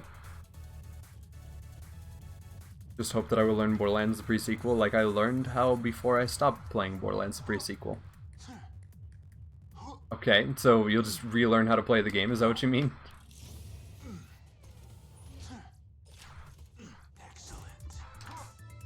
Right, these are both trashy. Yeah, that Tedior could be fun on Axton, but I'm not Axton. Also, I'm really not a fan of how they, like, built their Axton. It's really weird to me. Because I don't feel like in TVHM you really need a whole lot of defense going on. So if they, instead of slag and then healthy tree, they could have gone slag and then middle tree for a little extra DPS in my brain. I just feel like they don't really need all that extra survivability.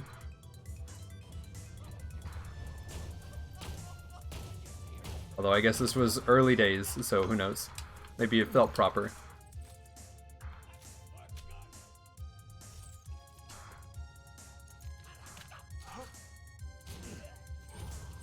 I like this one a little bit better. That's why I'm going to keep it.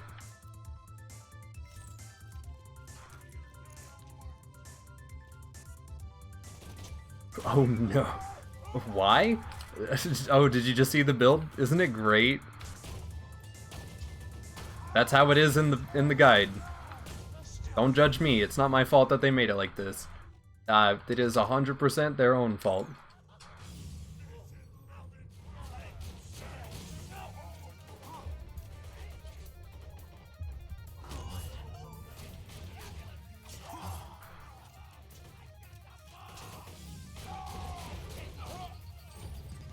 I respect it, but also F. Well, don't worry, Squiggy. This character's only going to level 50. So it's not like I'm really gonna be grieving too hard over it, you know? We're totally fine here. This is okay.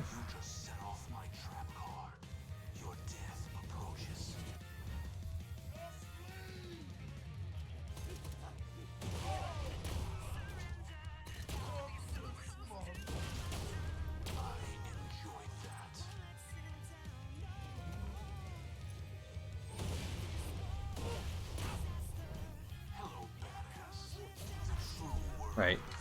We'd be sneaky boy, we'd take out the targets we don't want to exist.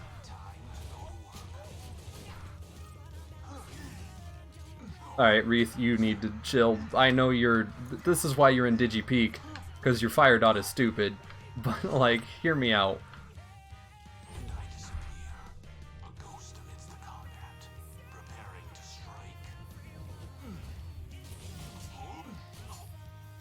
This is why nobody likes fighting Wreath. There we go. Alright, count it as a melee kill. We're good.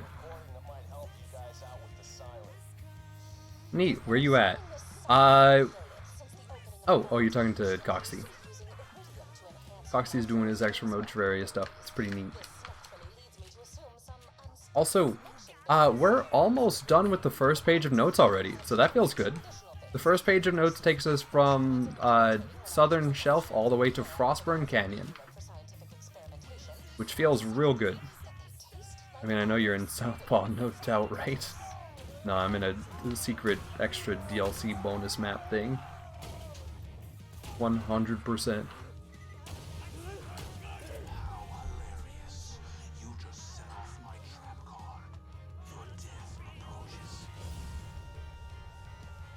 I didn't...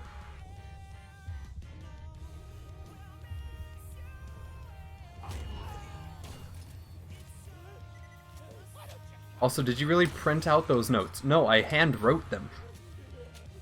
I made spark notes. I hand wrote. My handwriting is also trash, by the way.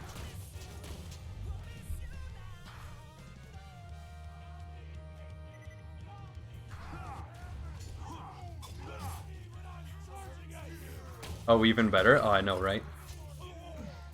Well, you gotta understand, I am on I have written almost exactly 3 pages of notes, and I got to roughly 160 pages into the PDF.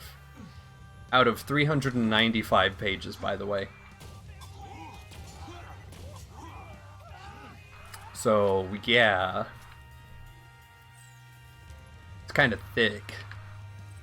Unfortunately.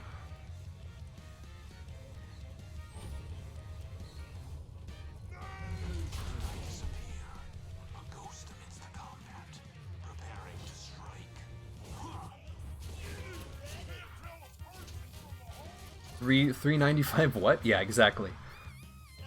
Well, you gotta see, there's a description for every side quest from the start of the area to the end of the area on what it is recommended to try and do. Like, it's literally everything. I'm so dead. Yeah, Roof wins.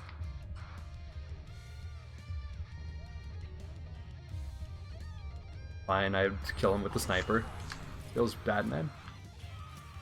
This is insanity? No, it's great. No, it's incredible. 3 dog. And an emperor? Yeah. As the new player following the guide, I just feel like having a legendary is kind of neat. So I'm gonna use it.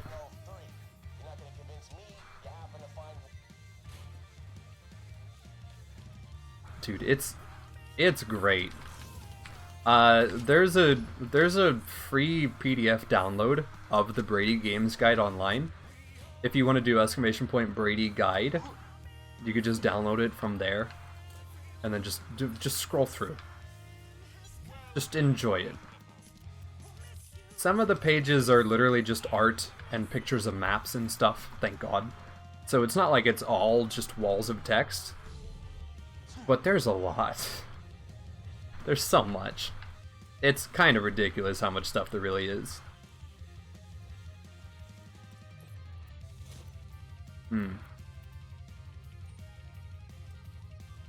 I don't want to give them a click. Oh, don't worry. It's just it's an unrelated website. It's not from the BradyGames website. Which I don't even know if there is a BradyGames website. I didn't look. Is Emperor basically a normal doll SMG? Yes, but slightly more burst.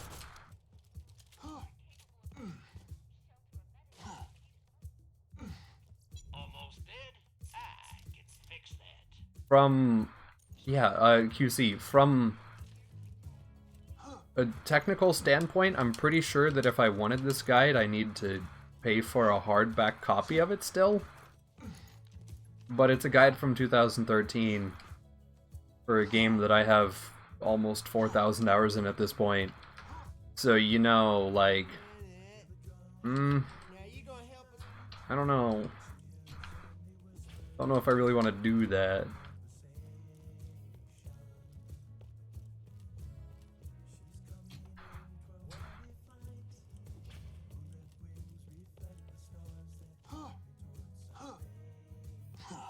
Bandits of Sank. Don't worry, nobody's gonna turn you in.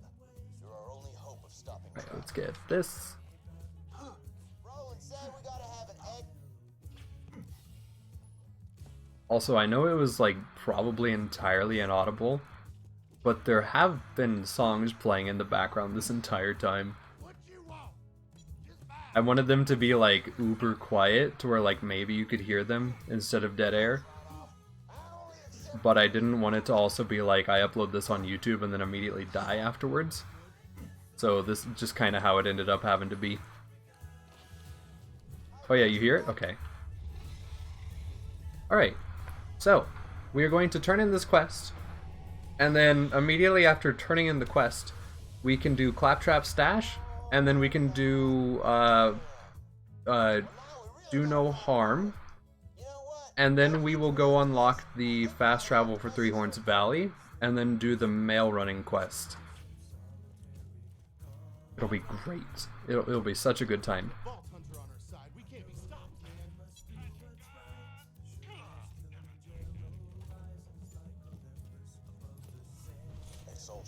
Alright, so we get that. Now we just ignore the main quest, because we're psychos who just do that, I guess. As per the guide's request, we are just absolute monsters who just don't care. Alright, Claptrap stash. Talk to Claptrap. Wait for the infinite dialogue.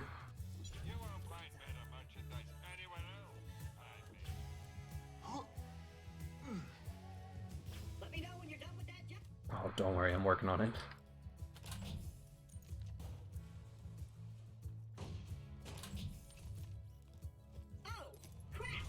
Alright, cool. So we get that. Now we go work on Do No Harm.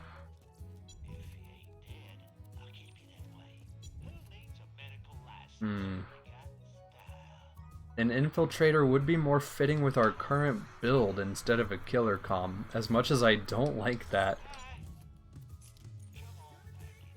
Oh, Squiggy, what's up?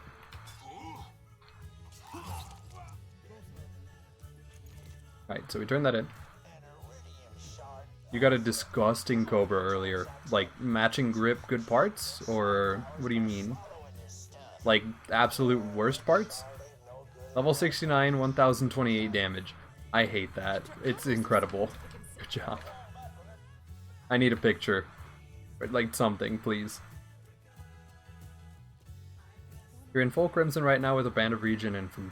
That's a lot of health regen. You can check the prefix, hold up. Oh, I just mean, like... I requested a picture of it.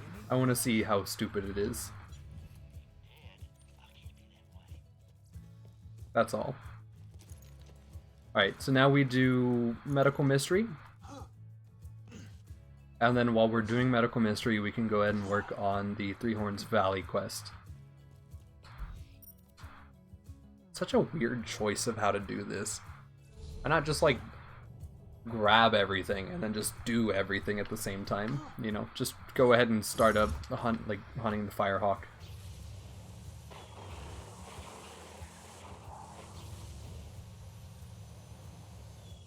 Oh, man. Don't talk about noodles right now, I'm hungry. I totally forgot to, like, get more food before I started. Or, like, better food anyway. Alright, so I want to kill that.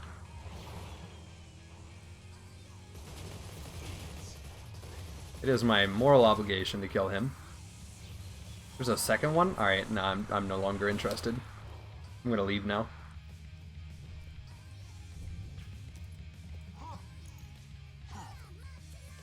QC, don't make it weird. Not like this, dude.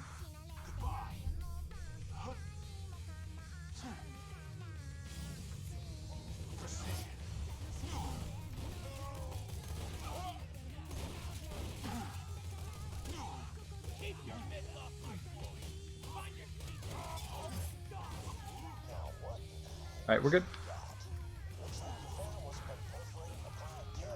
Maybe a little bit more aggressive than the guide would recommend, but it's... We're sending it. Please do not consume, fellow gamer. It's probably a crime. What's up, Walk? Thank you for the follow, man. Hope you're doing well. Oh, it's a follow bot. Noodles, kill it. Noodles, kill it. Oh.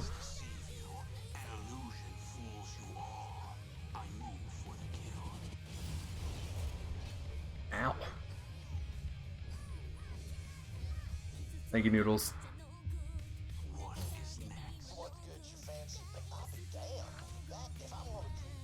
Alright, so now we have E-Tech Quest.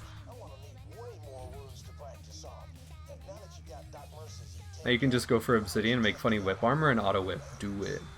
Dude, Terraria auto whip is so fun.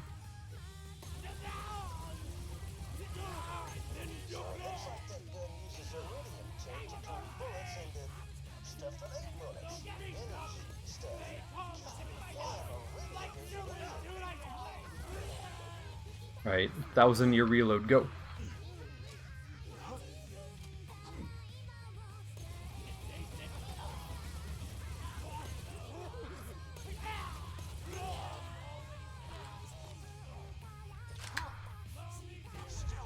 Alright, throw out Deception. Let me have time to reload my gun.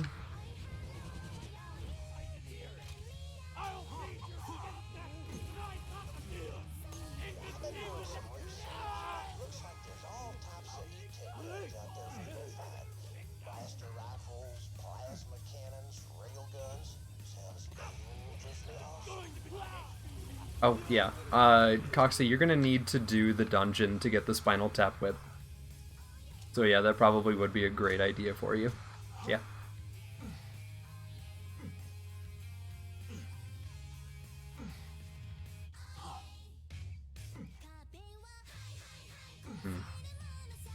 I have to spec into Iron Hand next, and I really don't want to spec into Iron Hand. I just want to go into, like, something else, really. Anything.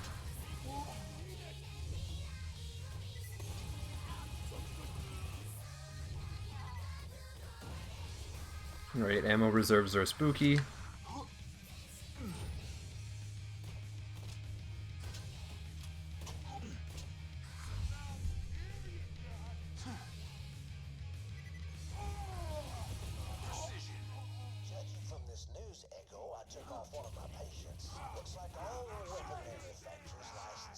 I love the idea that he doesn't even, like, research it himself. He just happened to find a leaflet on one of his corpse patients.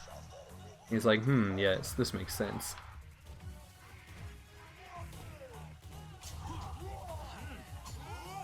Soften the man up.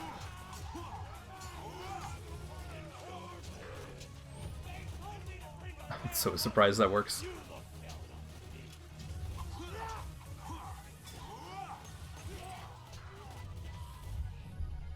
Invis, reload.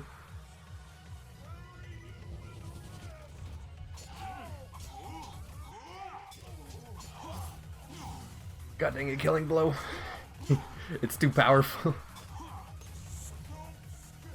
Oh man, now I'm gonna be one short. Alright, here's what we do. We save quit. This is totally a reasonable thing to do, I think. Because we save quit, we spawn out here, we get more easy bandit kills.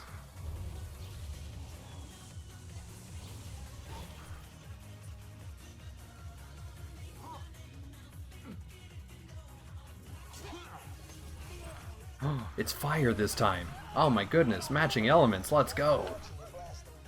Alright, cool, get that out of my hands. We're done with that. We can now go do, this quest sucks a little bit, yeah. We can now go do something else. By that I mean we can go get the Three Horns Valley fast travel unlocked. Because that is the next thing on the agenda.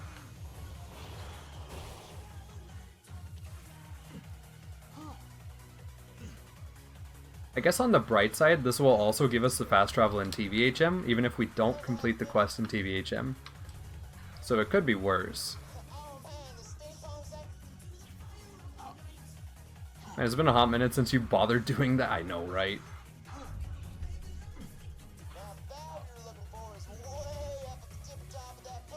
But yeah, this gives us, it gives us the fast travel. Of course, right now I'd rather just be farming, Bad Maw. But I guess it's gonna get us to almost the exact same level.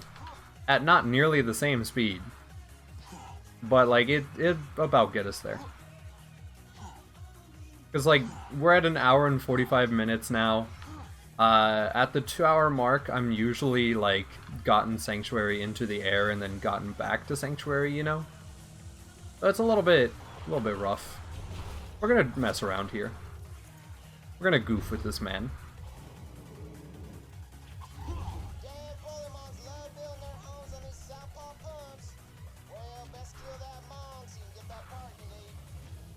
No, just give me the... Thank you. Bye. I'm leaving. Okay, you're BRB. You're gonna go buy dinner? Okay. Enjoy. I'm so sorry, Skag. I just wanted to leave. It's a steak night tonight. Ooh. Steak Sunday do sound good.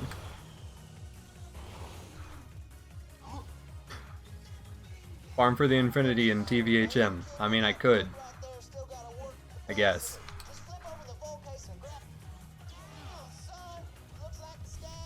Is that a... Yes. Hello, big boy. We got a chonker.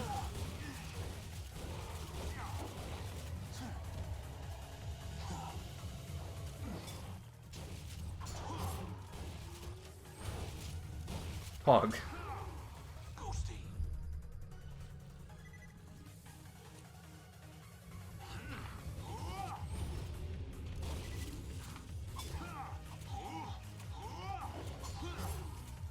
Alright, so we got a bunny. I mean, it's a rocket launcher. It's a rocket launcher. I can't be mad. Like, come on. What am I gonna not pick it up? They can spawn in normal mode? Yes. They don't drop anything like they would in later difficulties. Well, in like UVHM. But yes. Yeah, in the first and second playthrough, it is chubby, and then in the third playthrough, it is tubby. And then after level 61, 62-ish, that's when they start dropping the second generation of legendary class mods, and like the Gen 2 pearls and stuff.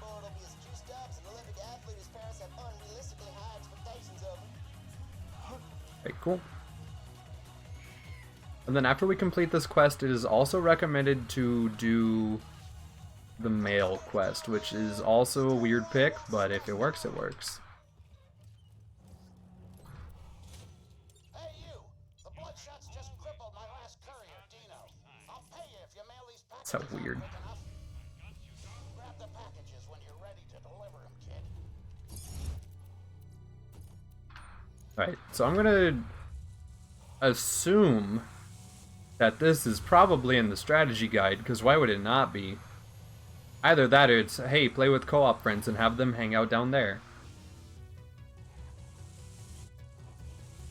We're gonna put car number 1 here. Die.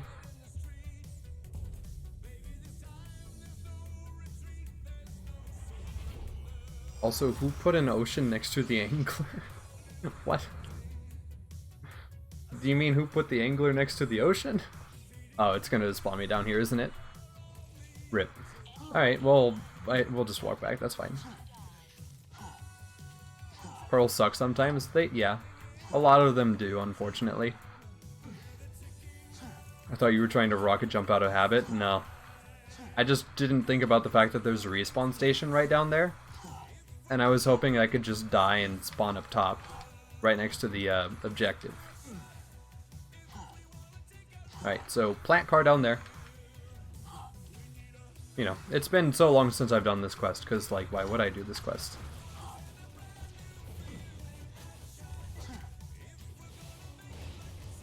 Killed somebody. Oh, who to put... Oh, okay, I'm done. Alright, cool, do that. Teleport to car.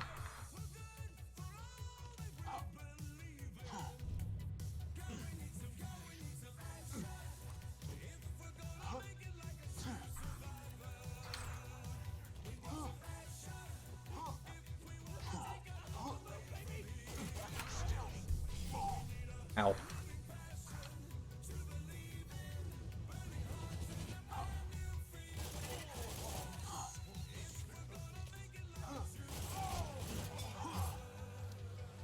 Very cool. Get that.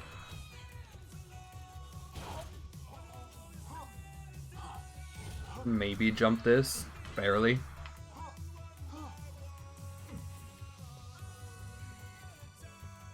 Cool.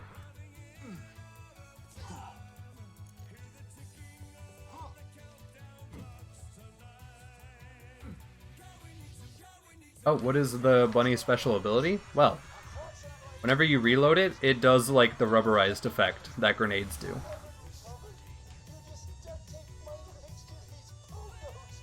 Is that one of you all the way over there? Alright, either way, we got the objective done. That was weird. Whatever.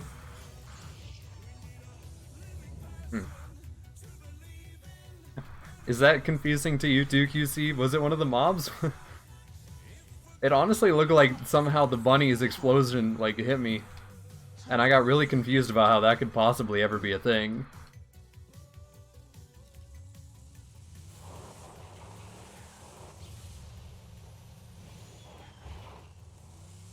I need to never look away from the game while I'm driving, or else that just happens and I get confused. It looked like the bunny did it. Okay, I thought so.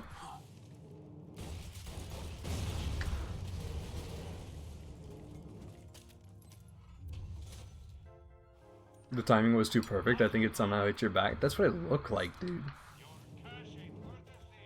Hi, Tricky. Hello. Welcome to what 2 hours of progress look like if you're following somebody's guide. Love you too. There. You be happy now. Go.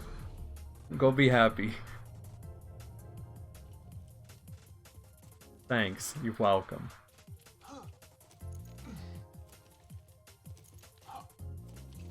But yes.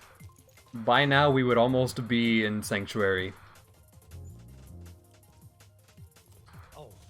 Right, cool, there we go.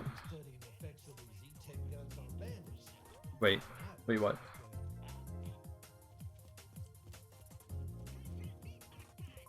Two hours in, haven't even touched the safe. Exactly. Alright, let's see. So, we have done everything up until the one we're supposed to do now, which is follow through with hunting the Firehawk. Whoever made this guy needs to not make anything for anything ever. I got some bad news. He's made some guides for just about every game that exists. Yeah.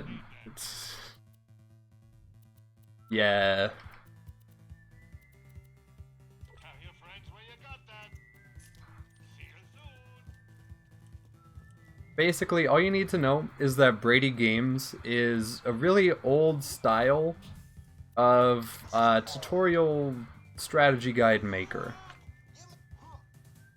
Hey Tricky, what's up? Also, we're almost through our first page of notes already. And we're gonna spawn a Goliath because they recommend trying to get a Goliath to do the thing. You know the speedrun for this game was less than an hour? And you just touched a safe 2 hours in. Yes. Pages? Yes. Okay. So Tricky. This is BradyGames' strategy guide for Borderlands 2, released back in about 2012-2013. It includes how to do every quest and side quest and recommended builds for each character.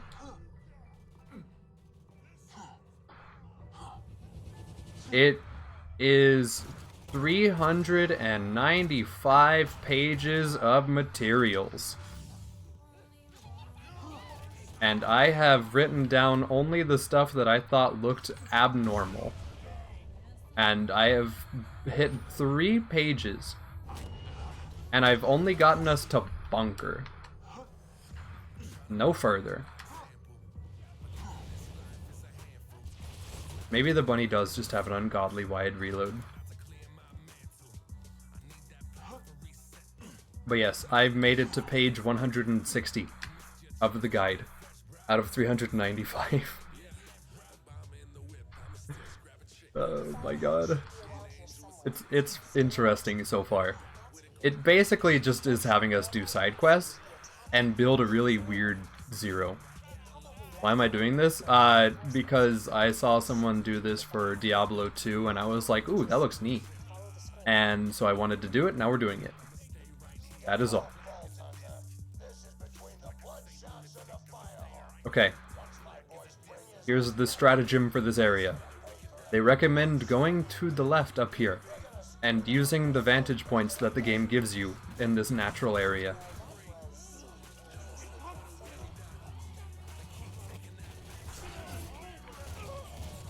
Alright, we pop his helmet off and now we just support him.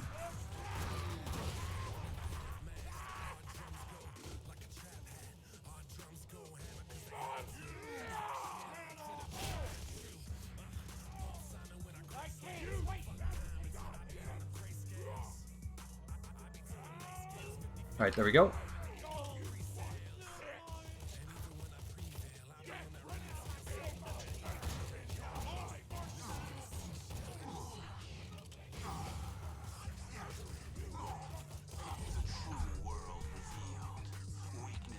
Oh, that was close. Alright, cool.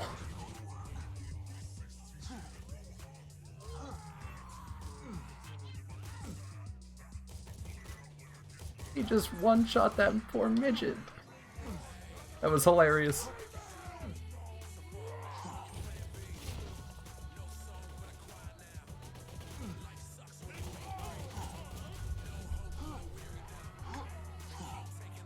Alright, get away.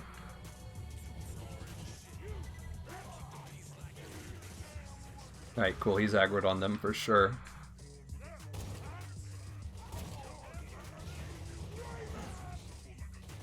They killed him, you monsters! It was the other Goliath that has to have been.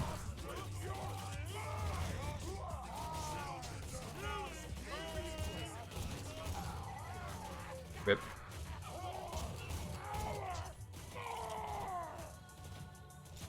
Alright.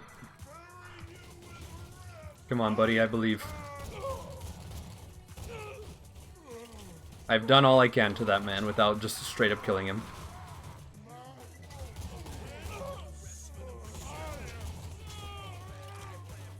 Okay.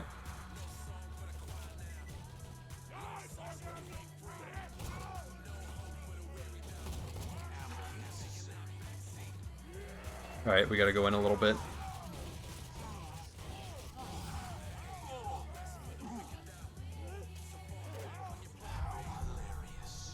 Alright, and run away. Just punch him one more time.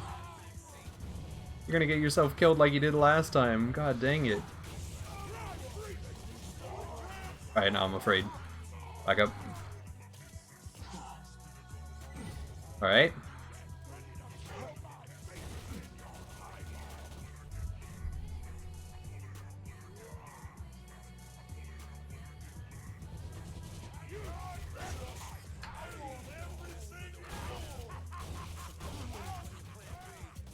I might as well just get rid of all the fire nomads. They're just gonna bully him way too hard. He has trouble dealing with them.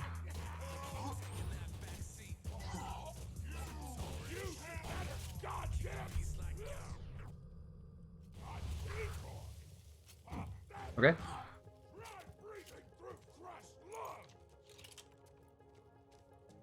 We're gonna just take him into the next area, I guess. I really do want him to turn, though. The Firehawk has harassed the Bloodshots for some time, but they've never mounted such a large-scale assault on the Firehawk before. I wonder what's giving them such confidence. Weaknesses now Keep going, Bloodshots.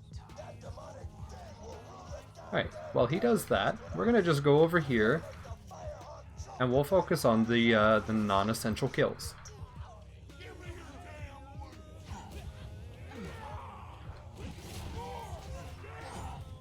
Alright, I guess never mind.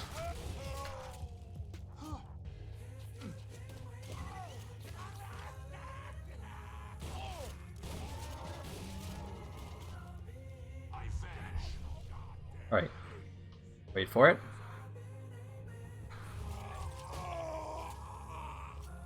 Nice. What a video game, dude. Alright, so we got a couple extras from that. Definitely putting that on, that's an upgrade. Might hold on to that. We're not done saving Giraffe yet? Damn, yeah, I know. Trust me, I'm well aware of how long this takes. We're gonna turn a playthrough that would be normal mode through OP10 and just make TVHM that long, basically. Do notes say something about that blue unique gun? No. They say there's a gun hidden somewhere on the map, but that's way too vague for my simple brain to discover. And honestly, I have a 3-dog, so I literally don't care. I never get rockets like this early. What's going on?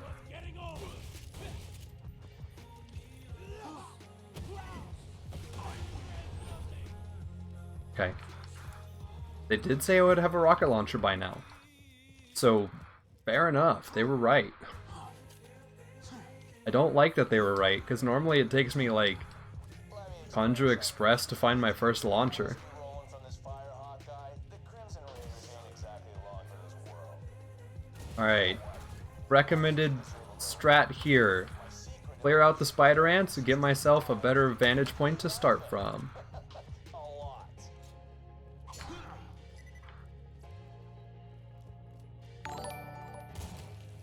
Oh, Lobo, thank you. I appreciate it.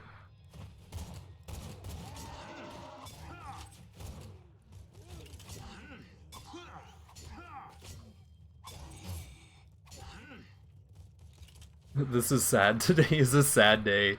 Why? Because I'm like clearing. On the bright side, this playthrough is only going to go to tvhm Terra. And that's it. After that, we're done. We're putting it down. Now, I do have to work with the build that they give me. And probably some pretty mediocre gear. But still. Who knows, maybe we'll even hit level 51 or 52, and that'll make it even more trivial. Be crazy. Maybe I'll never hit a crit in my life.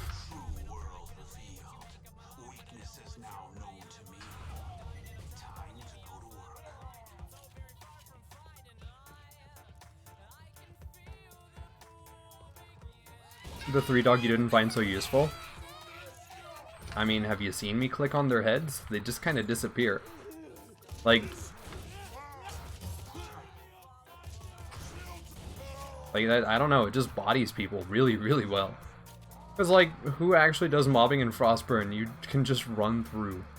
Well, but they said to go sit in that top area and use the Goliaths and stuff.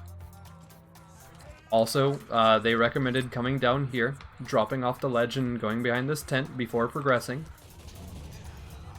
You know, there's free loot to be had. And who doesn't love free stuff?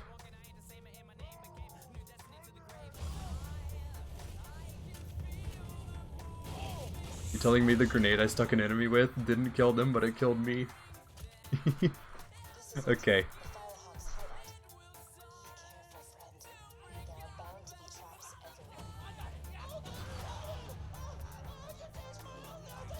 I better turn invisible to reload.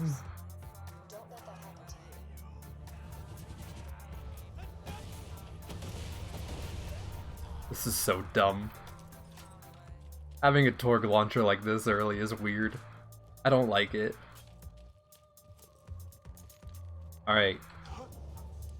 After avoiding all the traps, you can traverse the narrow beams to get to the Firehawk. It's a very important step. There we go. Feels good, man.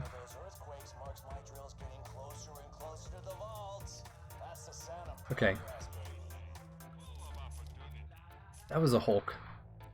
Give that back. Although I have a 3-dog, so I don't know if I'll need the Hulk. Yeah, no, the 3-dog's better. I was told that turtle shields are good. Well, my build is melee, so we're gonna get roids eventually. Alright, before we fight Lilith area, do we need to do anything? Take vantage area for the first clear, Goliath upper left in canyon, jump down to chest, walk on beams, teleport to chest. Okay, so no, we're good. So we're pretty clear. The reload speed? Yeah, it's 7.4 seconds, it's bad.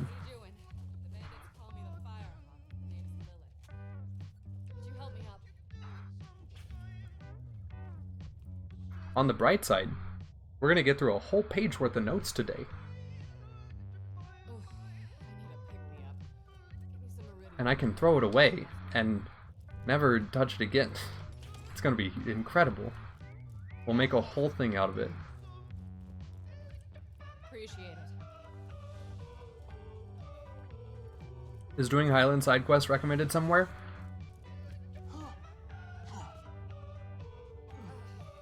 No. You grab the Hyperion contract thing before going to Lynchwood to do the sheriff storyline. But we won't be doing that until after we get Brick.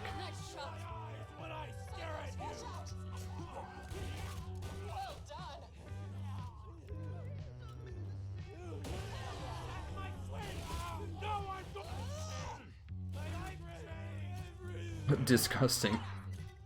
No, it's great. And then after this, maybe we do a 0 playthrough of how I would normally clear the game. And then we'll just take it all the way to level 80 OP10 and be like, hey, look, here's a character. Done. Can we do Morningstar? We're not going to do the Morningstar.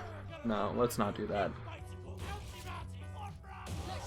Alright, they said this area would be harder to contest, so we might have to end up backing off.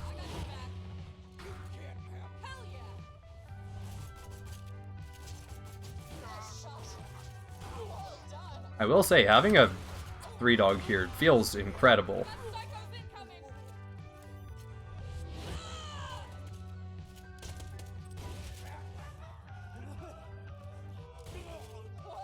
Alright, now we deal with BAs.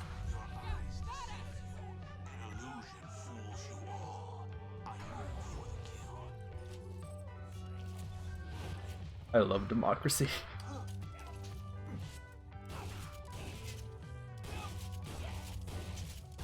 So ridiculous. Alright, we leveled up. Let's put another point into Iron Hand. Hog. I have the skill tree put on a little sticky note in front of me just to make sure that I remember it. And I hate it. It's so weird. We get Killing Blow, Iron Hand, Backstab, Execute. We get whatever this useless skill is, Resurgence, and then Like the Wind. And then we get Counter-Strike, Ambush, Unforeseen, Deathmark, and Rising Shot. And that's the build.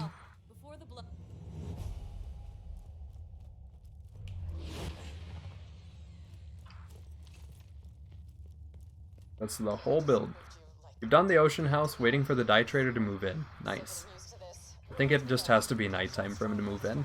You should be good from there.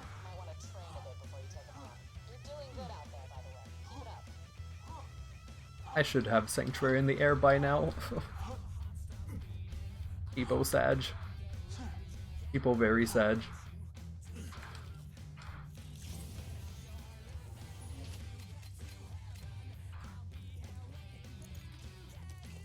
Right, so from here, we are done with the first page of notes.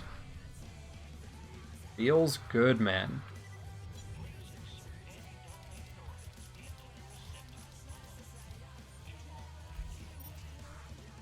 Here we go. Thank goodness. And we're already in Three Horns Valley because we have the fast travel for it. Oh, don't even need to travel to the Divide. Alright, so let's go ahead, do this. So, right here, we have our first page of notes. This goes from general stuff to keep in mind, 0. It goes to the starting area, Southern Shelf, Three Horns Divide, Sanctuary, Frostburn Canyon, right? That progression. Done. Now, we're moving on. Second page of notes. I'm working on the third page still. This gets us all the way to Bunker as of right now. I don't think I'll need to hold on to the notes for TVHM, but like, I might want to anyway. But first page done. We're on to the second page of notes now. So let's have a look-see here. What are we gonna do? We are going to do the cult following quest line. We're going to then honk the horn to get to the dust, go into the dust, do Ellie's side quest, positive self-image. We open the gate, we loot and kill the main area, we kill Badmaw from a distance by killing his midgets and then aiming for the hole in his shield. We get the key, we go into Bloodshot. That's the next step. That's what we're gonna do. Alright. I hate it. It's so cursed. Alright, killer, I'm back in Sanctuary. Be careful. The Bloodshot's a pain. Resituate a little bit here. You'll want to get a vehicle to search. Let's do this. Oh my god. It's so bad. I want that just in case. It looks interesting, okay? That's all there really is to it. Also, they seem to favor having backpack SDUs over ammo SDUs because it's a looter game. You want more space to hold stuff. Duh. More space for all that kit. Just drive up and honk your horn. Alright, honk the horn. We're just gonna get the dust unlocked before we go to the cult following quest line. Just so we can travel back here right after we're done with it. You know, we'll get our Flame of the Firehawk that we might not even use. Just before. Might as well.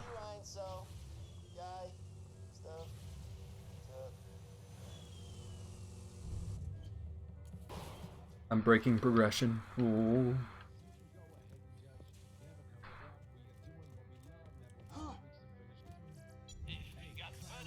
Clap, me too. Alright, ninja class mod. We're playing melee zeros, so of course we want that right now, already, early on. Melee shield, look at that! Hey, yo, we got an upgrade. This is, I hate it. It's so bad, dude. I can't wait to see how many quests from the main game they actually ignore, because right now it's a lot of them. And it's kind of surprising that they would. So it wants us to do...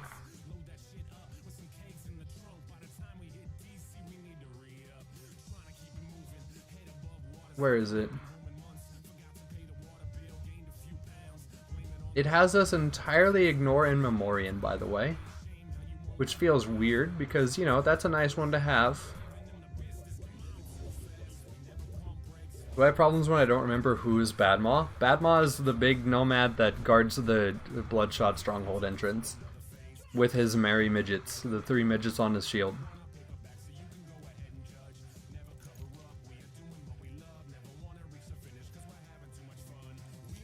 Right, so we want this, we don't want that. We care about cult following Eternal Flame. In your defense, you play a lot of the pre-sequel, that's fair. No problem there. Oh my god, I'd never do the cult following quest line. Oof. It feels weird to do, almost.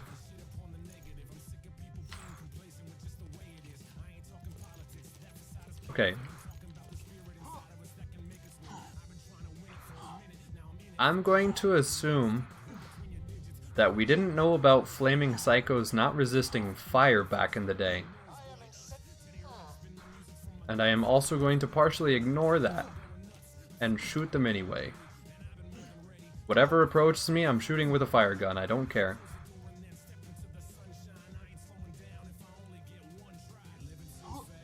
Oh. I have to save quit, huh? Yes, I do. Yeah, we've already been here. Hi, hello, it's you. You are dense. True. Got the pile. I'm gonna move Nurse and Arms Dealer back to Snow. I know Noodles keeps the Goblin Tinkerer and the Mechanic together in the snow biome. At least that seems to be the move there. What, did you just agree on me saying I'm stupid? If I said no, would that kind of prove that you were? If you said, oh, okay.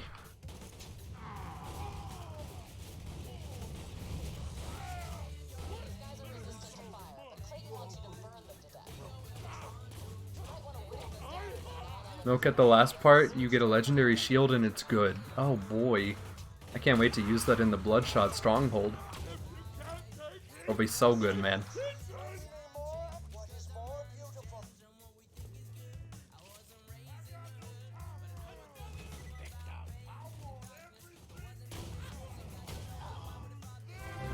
Does that work? Hey, what's up, Gas Mask? How you doing? Hello, hello. Heavy breathing intensifies. Oh my goodness. How's it going, man? Alright, now we go invis and we run.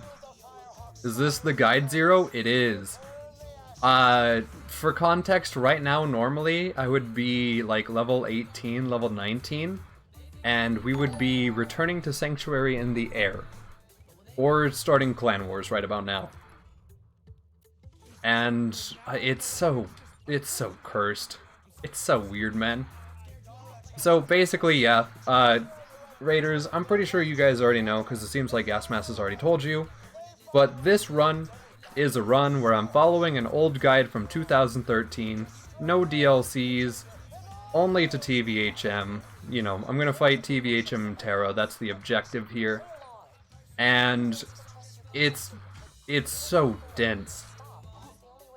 It is a 395 page long strategy guide for Borderlands 2. And I just skimmed through it and grabbed spark notes of weird stuff. And I have 3 pages of notes next to me. And I only got to where we start fighting, like, pushing for bunker. That's it. That's as far as it goes. We're at 3 pages worth of notes. And it's only to, like, before bunker. It's bad. It's really bad. I'm on page, like, 160 of the document. Is the font size in that thing, like, 180? No, it's, like, 20. Or not 20, it's like 12, probably. It's really bad. Oh, thank you, dude, I appreciate it. But yeah, it's like good old 12-point font, normal space, all that stuff. There are a couple pages that just have maps and stuff on them, though. So it's kind of fair for that, I guess. Reading challenge, I would definitely fail. It's alright. When I was a kid, I did have a Pokemon walkthrough. Was it a BradyGames walkthrough? Because that's whose guide we're following. It's so incredibly long.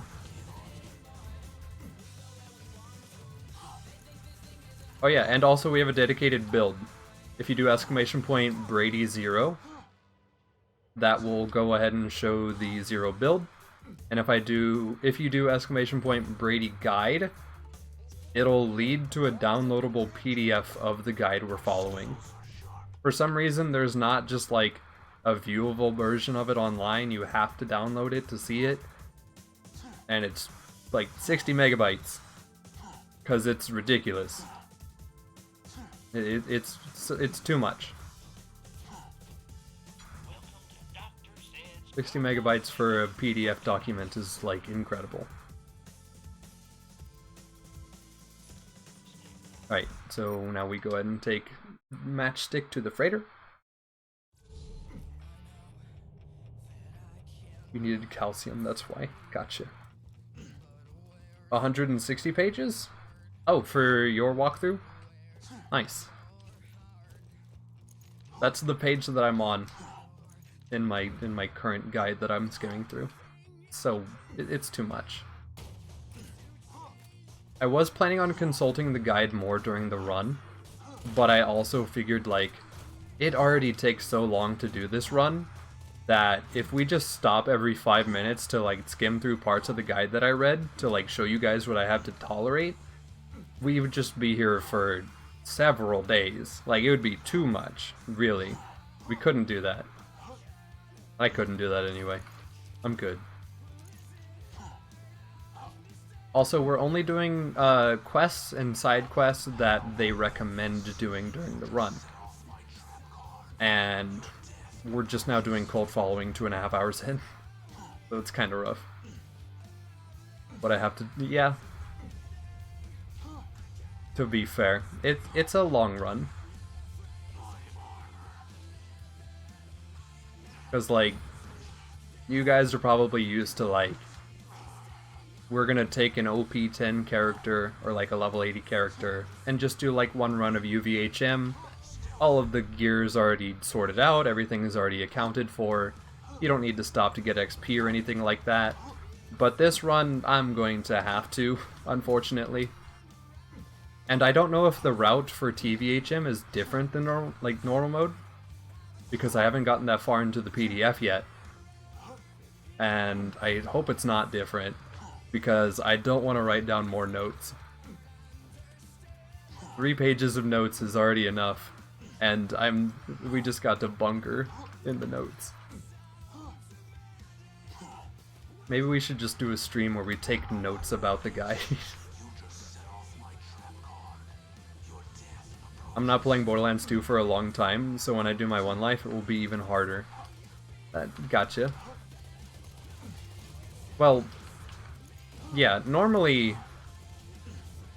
like right now, if I were doing my normal progression routing, we would probably be about done with Clan Wars and getting ready to start Wildlife soon. So, oof. Just oof. And more oof.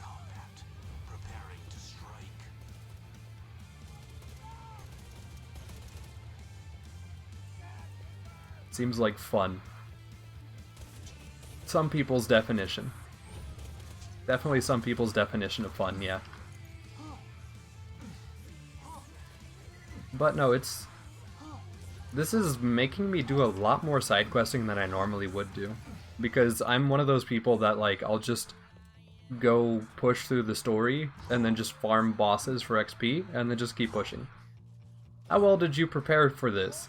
I downloaded the PDF like 2 days ago, and I started writing the notes today, like 3 hours before stream.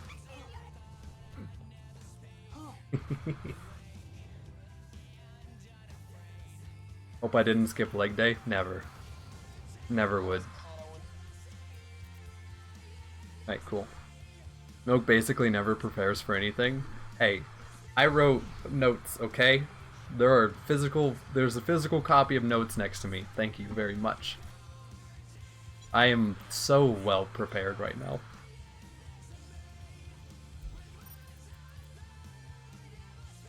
I'm not prepared.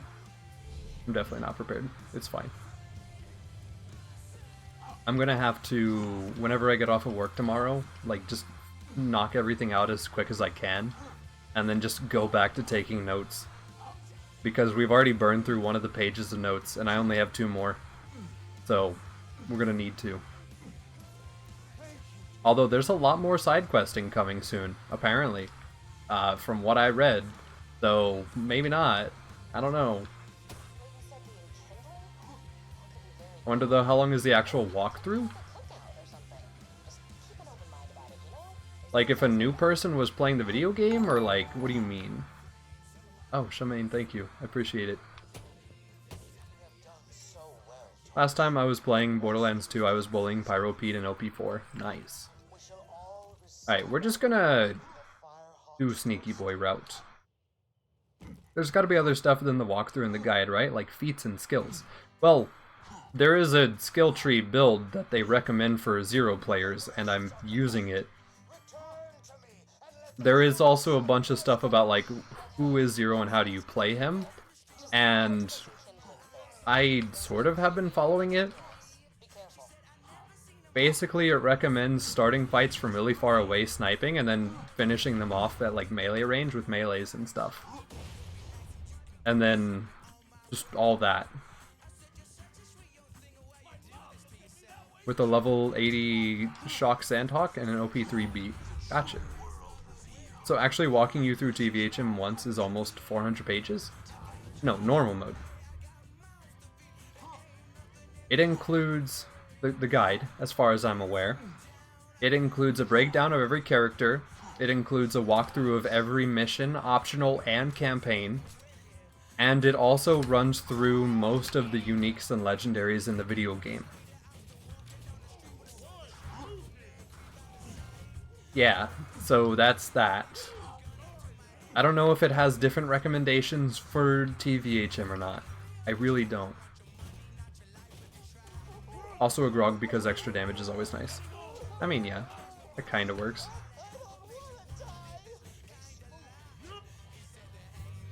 I feel like Lady Fist might have been a better move for P fighting, but yeah, no, that still worked just fine.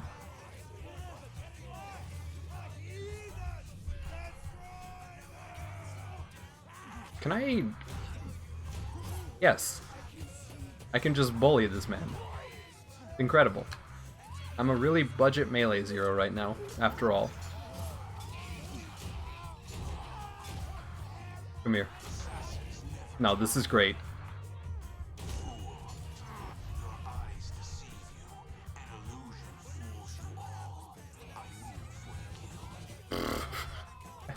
I hate this. It's so good. It's so dumb, though. Alright. Your method of playing is beat bosses, finish difficulty, and farm for decent weapons? That's fairly accurate to how I do it. Every playthrough is just go through progression, farm bosses, go through more progression, start next playthrough, go through progression, farm bosses, go through progression. Until I hit UVHM, and then it's just blast through progression, farm XP, and then gear for peak, and then rush peak. And then repeat until peak is done. Usually.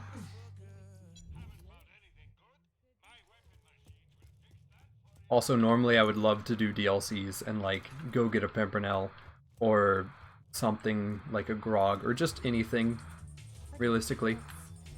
Alright, we finished the cult following questline. We have been given a Flame of the Firehawk. I feel obligated to use it for at least a little bit. Let's go ahead and have a look. What do the notes say? After cult following, we will go ahead and do Ellie's positive self-image quest, push through Badmaw, and then continue through Bloodshots as per usual.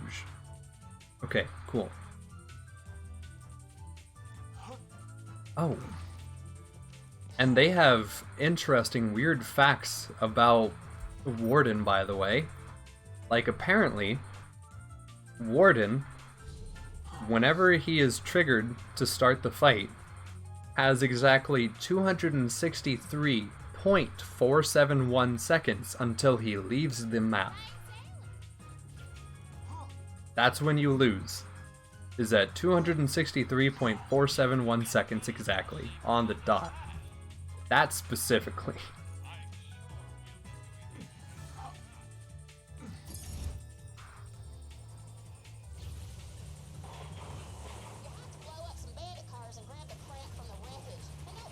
Oh my god, I'm only level 12. Ah, I hate it, dude.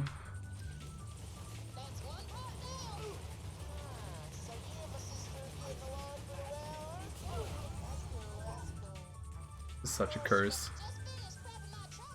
263.471, definitely not dependent on wacky variables like frame rate or something, right? Yeah, probably not. But that's what it says in the guide, and the guide is never wrong. Like how it says that melee's, Zero's melee swings wider than everyone else's, and is slightly faster. Apparently. Allegedly. Are we testing this? No. No. Okay, good night everybody. Good night, Stoka. Thank you for hanging out. But yeah, apparently Zero melee is faster than everyone else in the video game. Besides, like, well, probably Krieg, given he was a DLC character that didn't exist yet.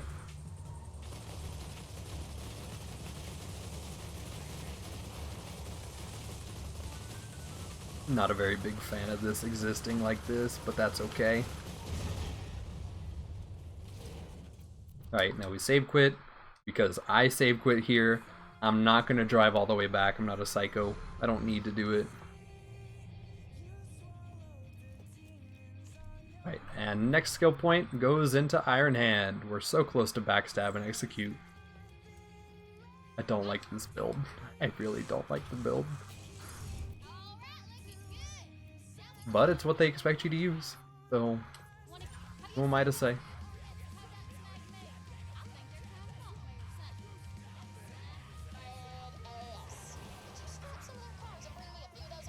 Alright, now we do positive self-image because they recommend it. It'll get you your first relic, they say. And that's what's really important here. Not what the relic does, but just the fact that you have one is kind of neat. Alright, I need this man to get stuck. Thanks for many of my brother's catch rides. Come back and see me sometime, you son of a bitch. And tell Scooter to stop setting the customers on fire. I can take care of There. myself. Most of the time you mindlessly play Borderlands games and still get good progression. Oh yeah. To the bloodshot dam and try honking your That's usually honestly just how it goes. It's not too hard to progress in this game. Sometimes people run into awkward situations, like they'll get stuck at like a constructor or like Wilhelm or something like that. But usually it's not too bad. working for, putting on makeup, losing weight. I just got sick of her nagging and came out here to make it on my own. That and I was worried Scooter might have a crush on me. What? I don't like this dialogue. I really don't like this dialogue. Like, I understand it's funny because they're rednecks, but like, my god.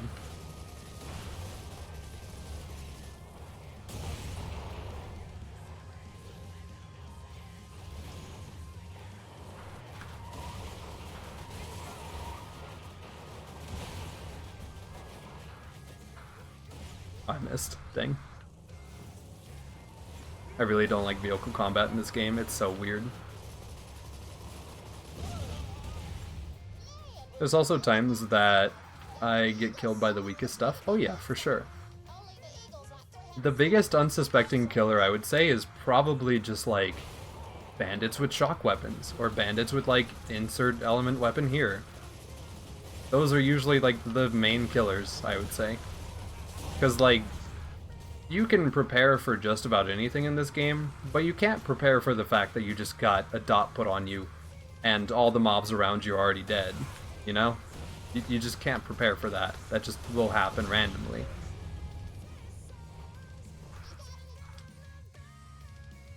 Like, who's to know that a random stray corrosive bullet is going to tag you, and it's also going to put the longest dot in the video game on you that's ever existed? You just don't know. Then you get hit, and then you know. But, like, you don't know till then. that one's my favorite. I guess I'll be able to use the, Was looking good. I'll be able to use this relic for a little bit, until I get the XP relic, because I'm just going to use the XP relic till level 50. Explosions, theft, and Alright, Afterburner. Not bad stats. Totally fine. Alright, Now that looks like the car of a psycho murderer. I'm digging it. now for Bloodshot, they recommend opening the gate, using your barrels to soften up the area before entering, and then finishing off mobs and then looting. And then from there, they recommend starting the fight with Badmaw, getting as far away from him as possible, killing his midgets, and then shooting through the hole in his shield. Preferably with a fire weapon, which I have. Oh wait, that was reflex. I need to stay in the car. Let him in while I try to get Iberius back on the horn. Oh god, no? Oh god, yeah. You ready?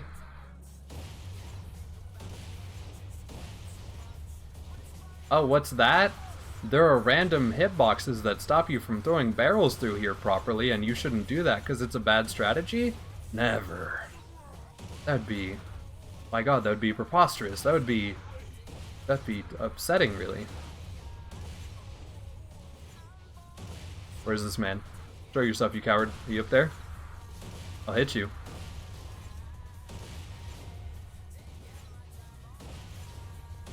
I don't know where you are, but I will find you. I got him. Okay. I've returned with food. With the food shopping hall. Nice. Skyrocket not allowed? Nah. I'm using pre-DLC items only, because that's all they had back in the day, so I might as well emulate. I gotta repeat after them. Gotta live like Larry. You bought many proteins, and will be consuming said proteins. Good for you.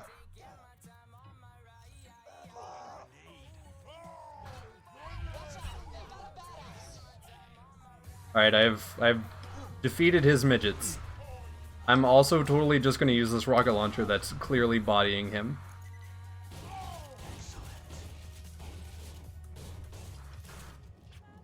I'm fine with that being the way we kill him. I didn't get to shoot through the hole, but he's dead, so... I'm sure they expected someone to try to use a rocket launcher there. Like, come on. It's gotta be. Alright, level 13, entering Bloodshot. That feels normal. Dang, all three of those went right through the hole. Yes. Yes, they did. 100%. I agree with you, wholeheartedly. You're in? Great. Roland should be around here somewhere. I'm sure you can handle yourself. But Right. if anything happens Get to rid of Roland, these.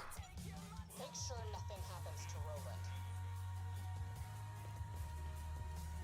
Did you remember to disable BL2Fix? I'm not sure if they had that at the time of the writing. I did not disable BL2Fix because I wanted dialogue skips and cutscene skips, because I'm not trying to play this for even longer. Like, we would probably be at the 3-hour mark now if I didn't have the ability to skip cutscenes and dialogue. So I'm okay with that.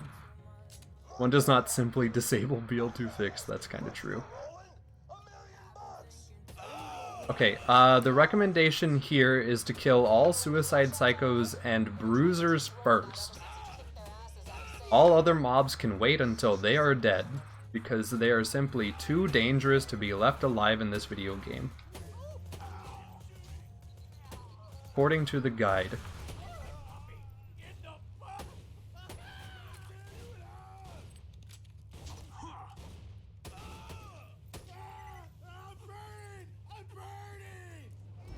I feel like more mobs should have spawned in already, but okay.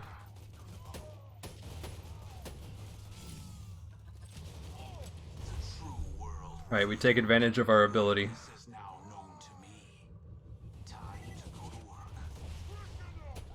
Please die, please die, please die, please die. Go to sleep. That fire dot ought to get him. Yeah. See? Matching elements. Guy didn't account for a CSGO god will be playing the game. Don't say that. Stop. Stop shaking. You see, you compliment me and my accuracy, and then this is what happens, you see? That's why we don't do that. Okay, so they recommend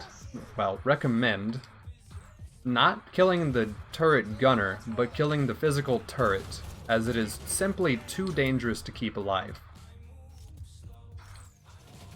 Leaving it alive would be a rookie mistake.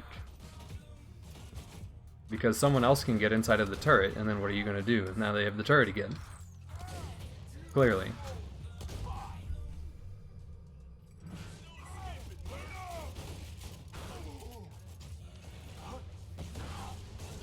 Right.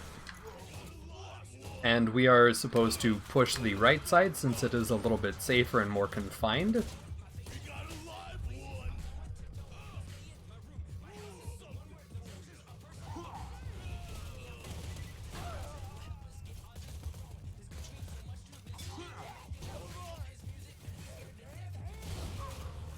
Yeah, I'm just gonna back away from that before I shoot. That's not... You build your pylons next to water sources? Why is that? Do NPC happinesses rely on water nearby, or just because you want to fish, probably, per biome? Easy fishing? Okay. Oh, I have a Firehawk on, I forgot about that. Alright, cool. So yeah, guide says clear area out and scavenge for a little bit because the next area is way dangerous and you should be ready.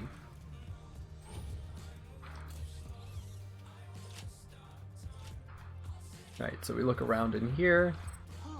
We say, wow, this is boring. We go on. We look for any and all extra secrets that might exist in the video game, because these are important to find, even if they don't have an objective tied to them. So cool. All the secrets, even the ones that people don't necessarily care about. Wow, so cool. Love this video game. Alright, back inside. We get ammo.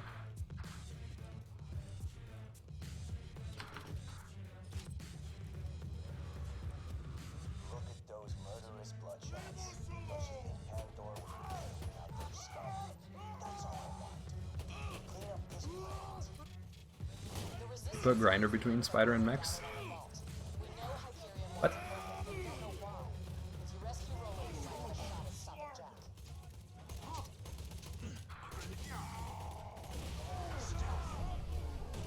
Incredible. I have died.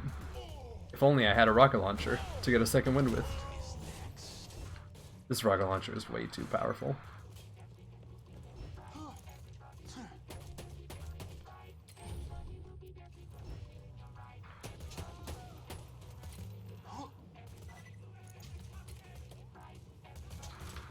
Alright.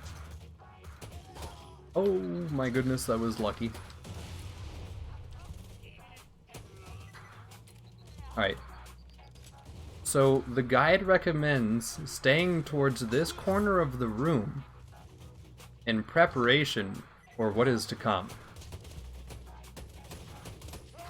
So it is advised that we stay way back here. Did the guide teach you about using a rocket launcher? It talked about keeping it for second wind purposes, yes. Thank you very much.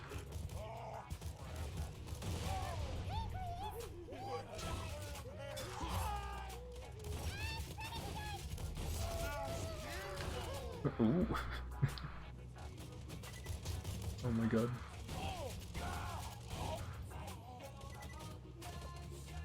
Oh, Mad Mike's already at large.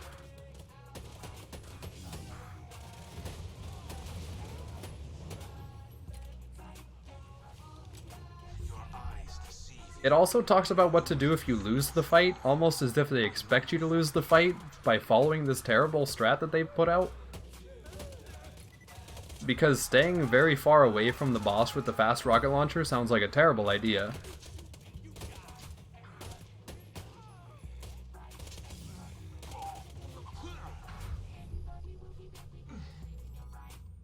Come here. He's got jukes. He's too fast. What would we do without these 400 pages of pure mayhem? I don't know. Play the game faster? Be happier? I don't know though. I couldn't tell you. Oh man. Alright, was there anything to do with this next room that I need to keep an eye out for? Nope. Cool. Clear the room. That's what they ask you to do.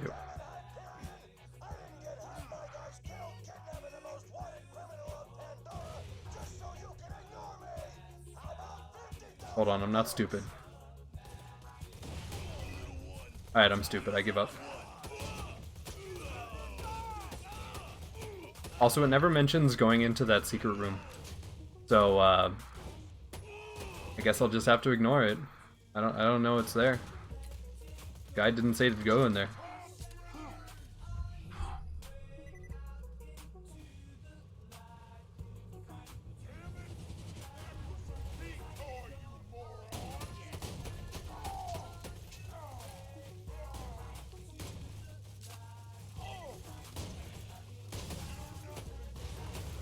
Hello? Can I physically can't shoot this man. I give up.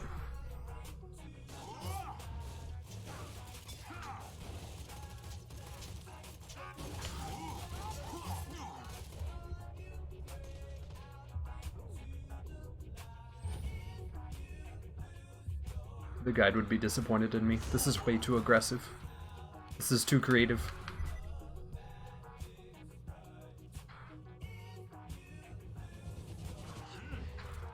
Alright, there we go. Cool. We've done the thing.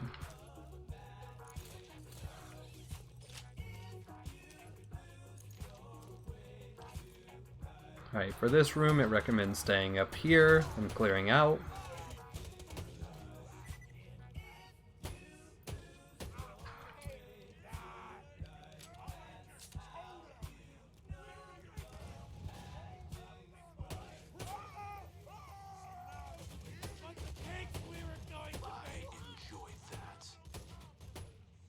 Hello, accuracy stat?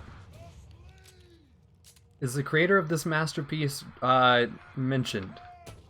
It is BradyGames. There is, if you do exclamation point Brady Guide, it will present you a downloadable PDF of the guide. And if you also, it's in the title. Yeah, I forgot about that too. It is in the title. And then we also have exclamation point Brady 0 to see the current build that we're working towards. This is the build they recommend. Damn, I really can't read. It's okay. It happens to the best of us.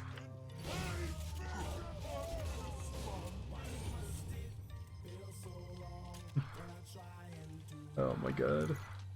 Somebody stop that slagging from spring and rolling. We lose them. We lose our paper. Alright, cool.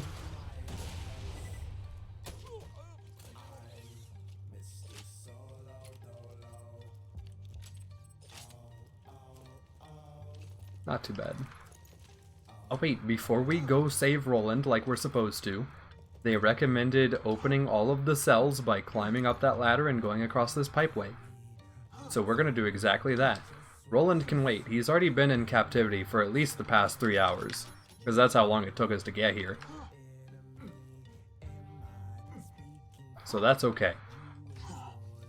While Roland was in here, probably getting tortured, we were just, you know, making a steam pump work, naming bullymongs into boner farts, all the important stuff instead of saving the leader of the Crimson Raiders. Yes.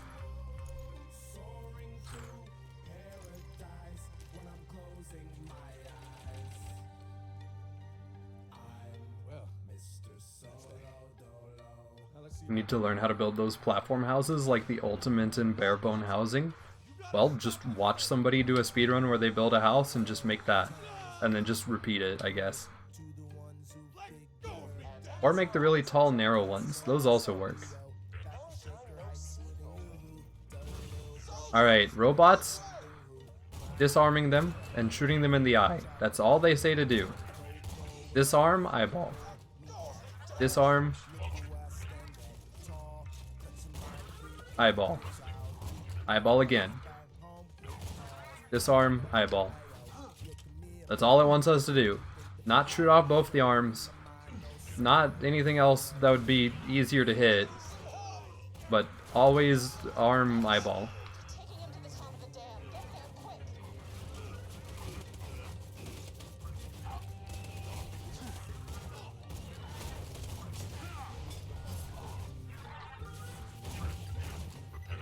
Oh man, I missed the eyeball. Hold on.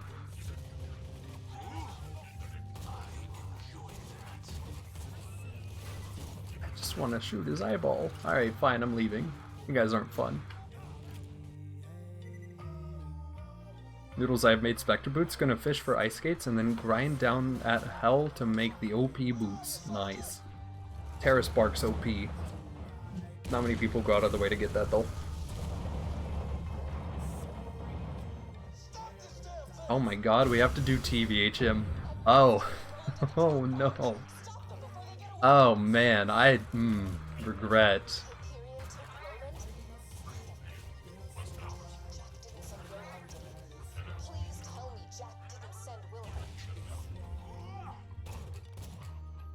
Alright, there we go.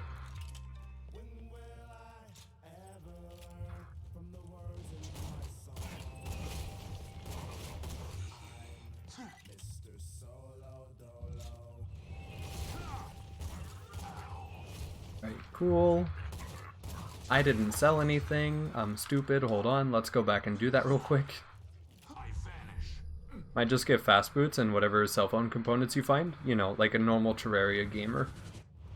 Yeah. Now that sounds like the reasonable thing to do there.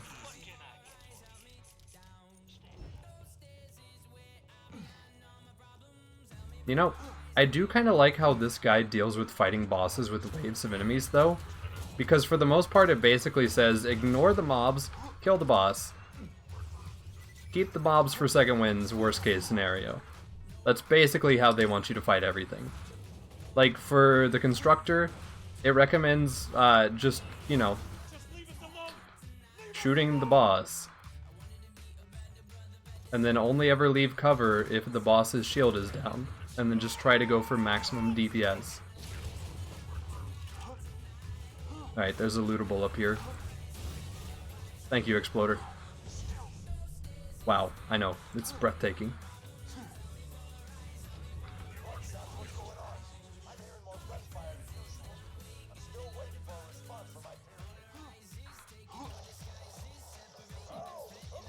Shooting the boss, honestly good advice. I mean, like, if you don't shoot the boss, they either fly away or spawn more mobs. So, shooting the boss seems like a pretty good deal.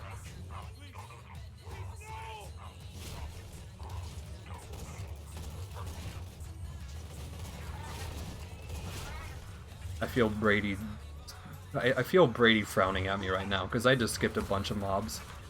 Those are impediments and XP at the same time. I should have dealt with them.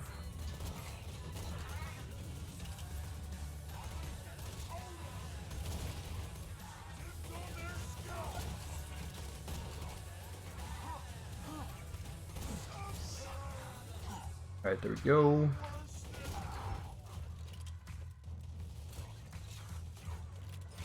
Hugging the left side is the safest way to clear this area, because it gives you a good vantage point of the enemy.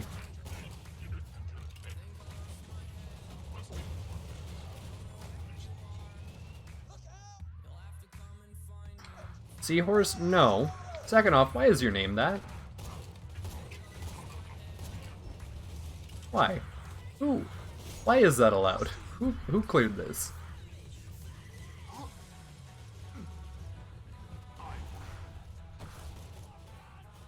What I know, right?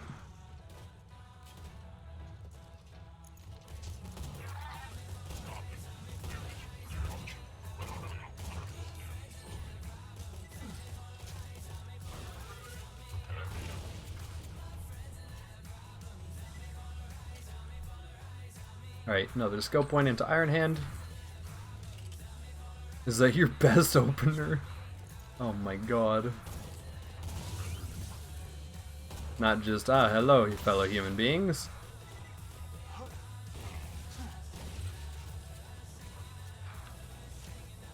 I fear.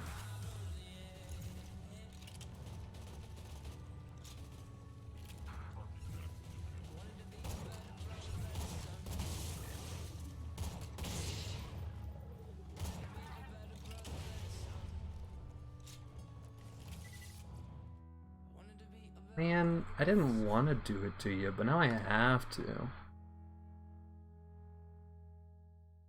GG no re.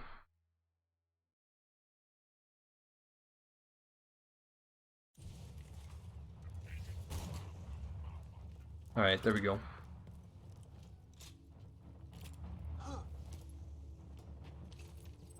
Right, we have to go the normal way, pretty much.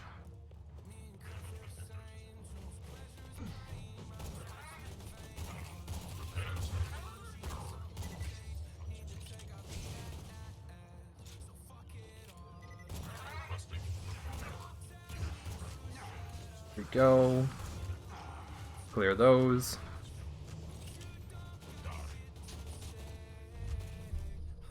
Yeah, nah, it's just weird people. Well, not weird people, it's just, you know, people trying to get a rise out of other people. Sometimes it works. Other times they're just happy that the person was reasonable and just banned them and carried on. It kind of depends on the person and why they're doing it.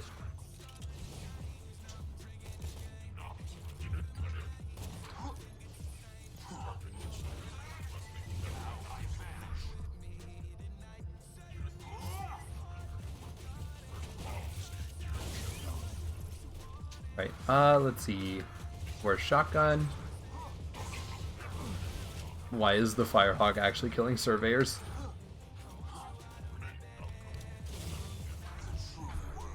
Oh, why are they killing me?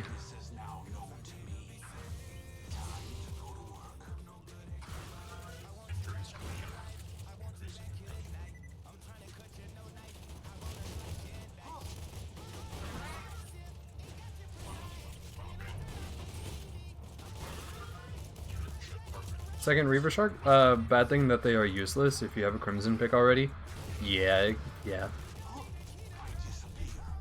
they used to be like super OP because it was like, man, this is basically just, you know, a molten pick, but just a shark.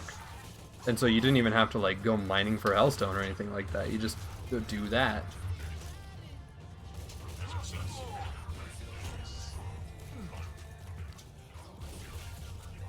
Right.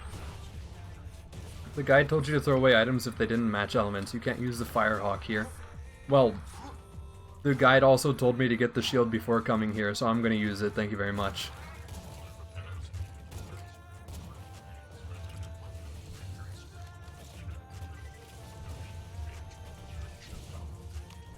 I know it's technically worse, but it's a bandit.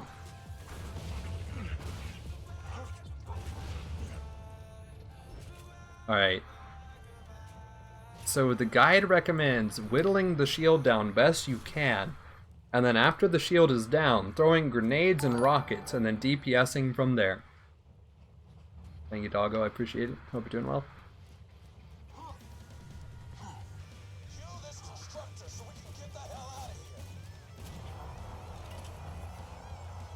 How is this worse than a Let's Go? Alright, Oh, man.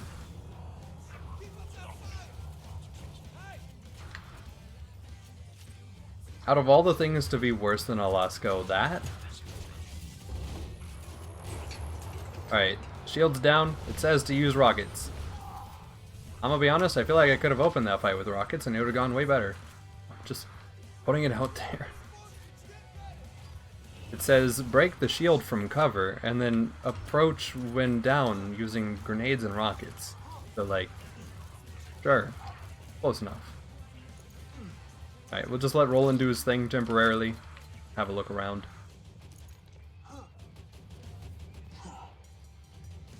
I'm gonna keep one Sawtooth though, because it's a good axe. That's fair, yeah. I mean, eventually you can get like a Meteor Ham Axe or like a Molten Ham Axe and then just, you know, save yourself an inventory slot because you have 2 tools for the space of 1. I was gonna shoot you, but like I didn't want to die.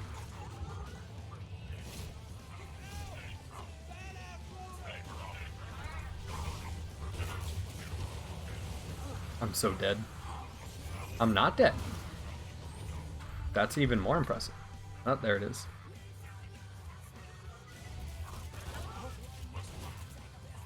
Cool.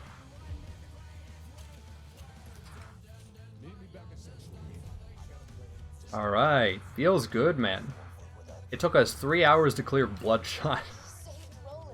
That's kind of a problem in my eyes. Jeez.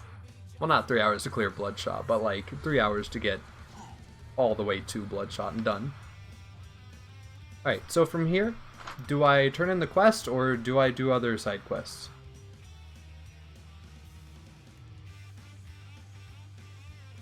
Yes, I turn in the quest. Alright, cool. This is going to be very immersive for you, what is? The amount of time it takes?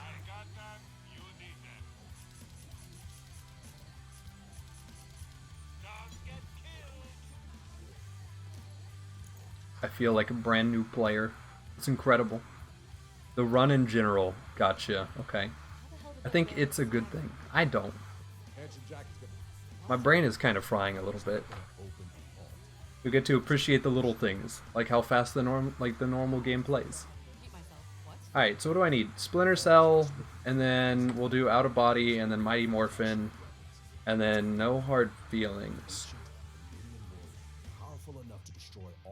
Well, I don't remember where No Hard Feelings is, but I know where the rest are. There's a problem.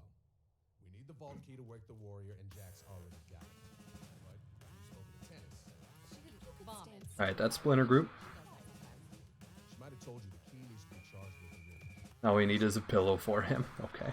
That stuff that Jack mines from the ground puts him closer to taking control of that warrior and wiping us out.